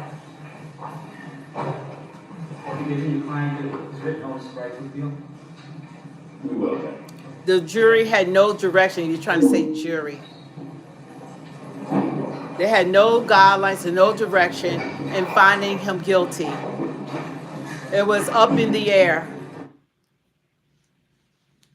So that's just showing you, like, that's some of the audio of what had taken place in the courtroom. And I just think that this was just a disservice to the American people, because this president is being viewed for the entire world. He's already coming into office with respect. As soon as he was became president-elect, over 70 countries immediately day one reached out to him. Everyone's meeting him in Mar-a-Lago. It's like the Washington, D.C. 2.0. I mean, the respect is over the hills. He's coming in as the president. People, it's like, even this whole campaign, people act like Trump was the president. They didn't hold Biden or Kamala accountable for anything. They even talked like he was president, saying we don't want to go back. And everything that everyone's been going through, they had a deaf ear to American people. That's why they got voted out. And the people that still want to have a deaf ear. The Democrat will never hold office as president again if they continue this road of not listening to the American people. They couldn't hear us. And it proves by the results of the election, just to confirm what I'm saying. We want a better country. We didn't like the direction that the country was heading into. We didn't like the fact that they were not putting America first. It was like if you were Ukraine and President Zelensky, you were good. You were taken care of. We're giving all our taxpayer dollars to Ukraine for a war that they're not going to win. They haven't even sat down with Putin to even try to resolve this 2-year war. This administration hasn't even reached out to try to resolve. These are supposed to be problem solvers. You expect your government officials, you learn this at work, any leadership position, as a leader, you're put in a position to be a problem solver. You're supposed to be that go-to person to get things done. They haven't gotten anything done. The only thing they try to do was extend this war and maybe push us into a World War III. That's what they actually wanted. They wanted enough done to Putin that he would set off a nuclear bomb and to start World War III. And that seems unbelievable. And even if he did that and it affected half the world, you would still have people that are dying, still talking about, yeah, go y'all, yeah, do that. You know, it's just so incredible how far this mental illness goes inside of these countries. No one should want war. Nobody should, especially in this day and time, want a nuclear war. This is not just soldiers going out there doing battle. They could drop a bomb and everyone is affected. You know, you have your skin just being disintegrated off your body. You know, so you didn't want that. And that's what Trump kept saying. But no, what they did, they said, no, let's extend the missile range that Zelensky could fire more inside of Russia. You know, let's get Putin angry. Then Putin got China, President Xi and President Un supplying him ammunition, soldiers, and things like that. That's how you have the World War III. And Zelensky, he became a billionaire off us. He's got so much money for his country that he wants to use our taxpayer dollars to get some to Syria. He talking to Syria, y'all need some money. He got it. They using our money. While American citizens are complaining about grocery prices, gas prices, high interest, inflation, the economy, men and women sports, men in women locker rooms, and we're complaining about all these different issues, and they're so woke that they didn't hear any of us. We're not all down with men in girls' bathrooms or men in women's sports, or we're not all running around having abortions. That's a horrible thing. If you ever had an abortion, that's not something to brag about. But this country is so abortion driven. Yeah, Mark and Trump. And they're so abortion driven that they actually could run on something that men don't even have abortions. Men are talking about, yeah, women's rights. That's not women's rights. Women's rights is not to have men in girls' bathrooms. Good. What about that woman's right? We have a right not to have men in women's sports. We have a right to be able to feed our children, because a lot of women are head of households, that they're having a burden of trying to make ends meet. But they had a deaf ear to all of that. These men have... And it doesn't matter what the judge, because you know what? If you think Trump is guilty, what about the ones that's trying to convict him? What about what they're guilty of? Because all of us are with sin. They're not exempt from anything. These people are criminals as well. And if Trump looks into it, which I hope he does, he might not, because he's going to be so busy trying to undo all the damage that this horrific administration has done to this country. They have destroyed this country. Thank you for subscribing. And 4 more years, we couldn't afford it. We would not survive it. It's already becoming a third world country right here in the United States. It's becoming a third world country. All the stuff that you've seen on TV is here now. Okay, that's what they did for America. They made America unsafe. What they allowed in here should have never happened. And now Trump and his border czar, Tom Homan, they have the task of getting them out of our country. And people got a problem with that. That's how delusional people are. It's like insanity. But we're going to support Trump. And we're going to stand on business with him, because the president needs to be able and he needs to be equipped to do his job without people that are more interested in, for whatever reasons, making him a felon doesn't change who he is. He's still a child of God. He's still going to be sworn as president of the United States of America. And he's still going to be all of our president, all of us. If you are American citizen on here, he's going to be your president. Just like Biden was our president. Just like Obama was our president. Just like George Bush was our president. He's going to become our president. And that's a fact. But I hope that he has a department that can, you want to see corruption? Look into Joe Biden and Hunter Biden. Look into Nancy Pelosi. Look into all these political people that tried to come up against him. You're going to go back 9 years to supposedly that he allegedly slept with a prostitute? All of this is allegedly. He said he didn't.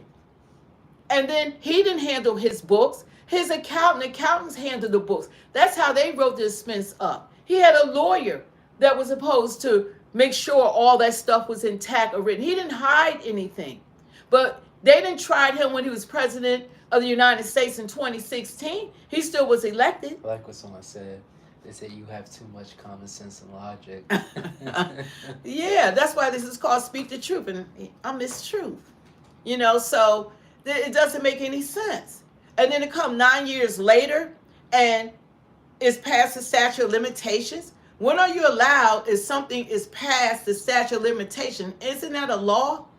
But we don't follow laws in this country when it's the Democrats. They opened up the border. That was illegal. They broke the law. Everyone that entered this country and crossed that border they illegally entered this country. Our government broke the law. Who's being held accountable for that? Y'all want to talk about justice? They need to be held accountable for what they have done to this country. If we want to cast out stones, they broke the law. Trying somebody when they pass a statute of limitations, is that breaking the law? When somebody campaign and they campaign that they're going to go after a political person that's opposite of your party, what kind of visions is that? They ran on that. Alvin Bragg, he ran on that. And all these other people saw the case, and all these other DAs or whatever their titles are, they turned the case down. I mean, if we're going to come correctly, let's just put it all out there. You're saying that the Democratic Party, which I've always had voted Democratic in the past, and this time I voted for Trump, I don't even view him as a regular Republican, because some of the Republicans are not on his side, or whatever the case may be. But I do believe that he's for the people. I do believe that he wants to make this country better again. That he doesn't like that America is not America first. I want a president, and anybody in any country, you want your president to care about you and to put you first. I don't expect to go or American citizens, send 12 million citizens over to Europe and expect them to put us first and do what we have done. Expect that those citizens of, say, France or wherever the case may be, or Spain, that they would not have a problem with their government putting illegal people that have entered their country illegally, and they're providing them homes, laptops, EBT cards, $15,000 EBT cards, vehicles. They have provided them everything while their citizens are sleeping on the street. Do you think Vladimir Putin would do that? You couldn't do that in Russia. You couldn't do that. You couldn't do that in China. You couldn't do all this stuff. You couldn't do this stuff even in Venezuela. Yeah, and that's where we got a lot of people came from Venezuela that are here.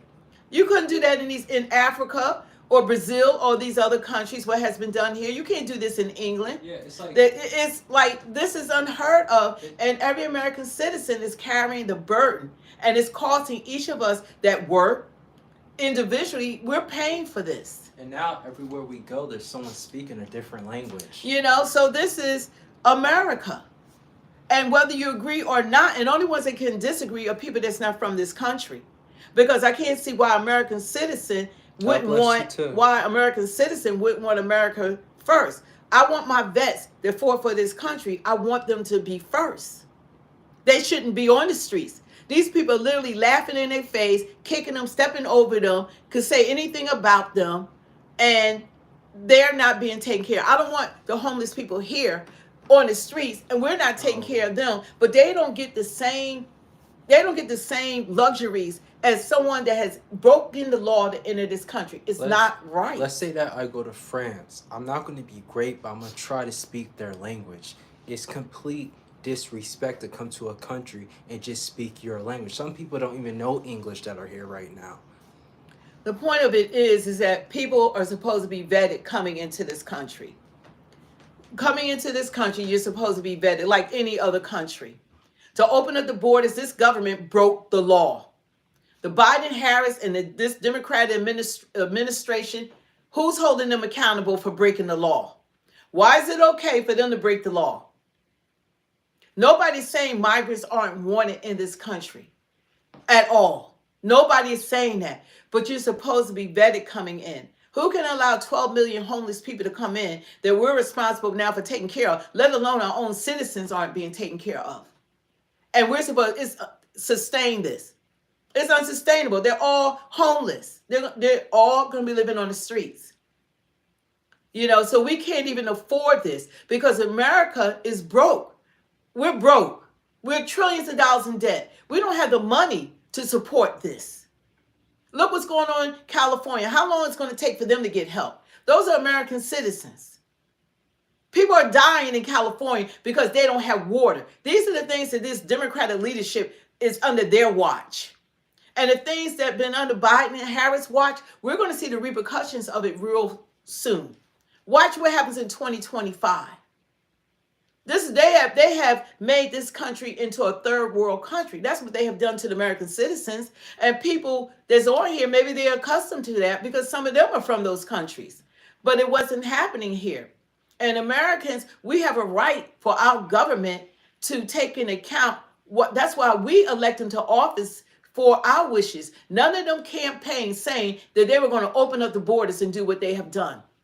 They didn't campaign that, we're going to get Trump because we don't want him running again. So we're going to go back 9 years that he supposedly, allegedly had paid, his lawyer paid off this porn star.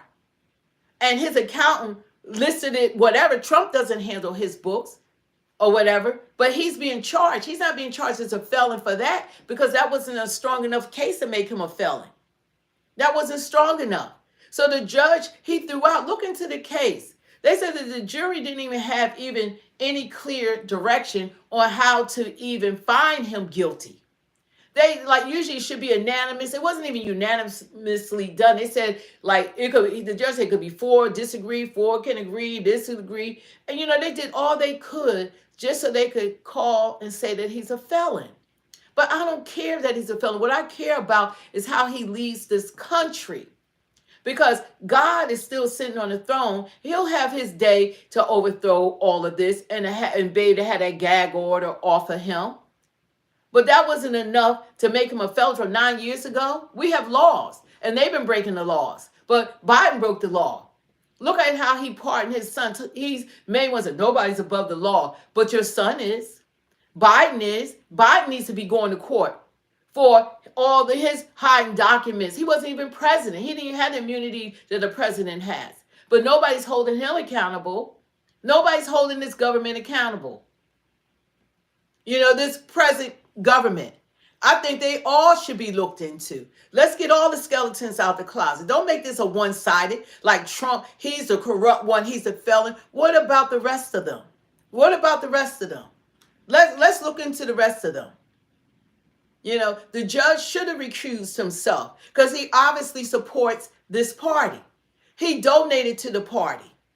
He donated to Biden in 2020. He donated to the progressive, I forget the name of the organization, but it was a progressive organization to stop Republicans. He donated to that. His daughter worked for and was under Kamala and Biden, some digital marketing, whatever that she does. So I'm just saying there were ties. There were ties. I could read it all. I forget everything that it says, but they're connected to the Democratic Party. So how are you going to be unbiased when you already dislike the man? And then you're going to have the trial in a state, a city that dislike him, that people aren't going to be biased. It wasn't even fair for him to be there. The judge should have recused himself because of his history, but he didn't. And the trial should have been somewhere else where it was more even, that people could allow the juries to make him a felon. It was unconstitutional. It wasn't right. It wasn't right. They just wanted him convicted. They wanted him to be called a felon. They wanted him to enter office because you can't tie Friday. And we just hope that all you are safe. But we need to look at things. Don't be biased like the news. Look on things on both sides. Don't look at Trump. Look at the Democrats too. That's what I had to do. You got to look at both sides. You can't just be one person a certain way. And we see these people breaking all kinds of laws and they're not being held accountable. And their feet need to be held to the fire. And especially this media. They're supposed to report the news. They're not supposed to have opinionated news like, this is how we feel and we want all y'all to feel this way. And that's what's been going on. And we need to hold them accountable. So anyway, we're going to come back on later on. Don't forget to hit the like, share, and subscribe. And we'll probably be back on around between 6 and 7 o'clock, God willing. And we're going to follow up because a lot of stuff is going on today. But this was history. This was history, what had happened today. Because never before has a president been treated in this manner and convicted of a crime and entering the office as a felon. They want to disgrace the president, but guess what? The majority of this country respect him, and the majority of the world respects our president.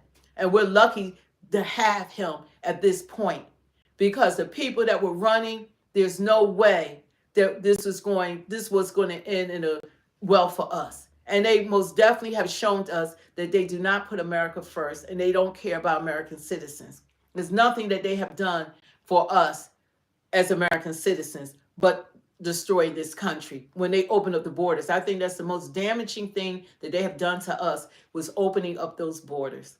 So anyway, you guys, God bless. And y'all have a good one, and we'll be back on. I know this is frozen up, but Christ is King and Jesus is Lord. Thank you, guys. Don't forget to hit the like, share, and subscribe button and notifications.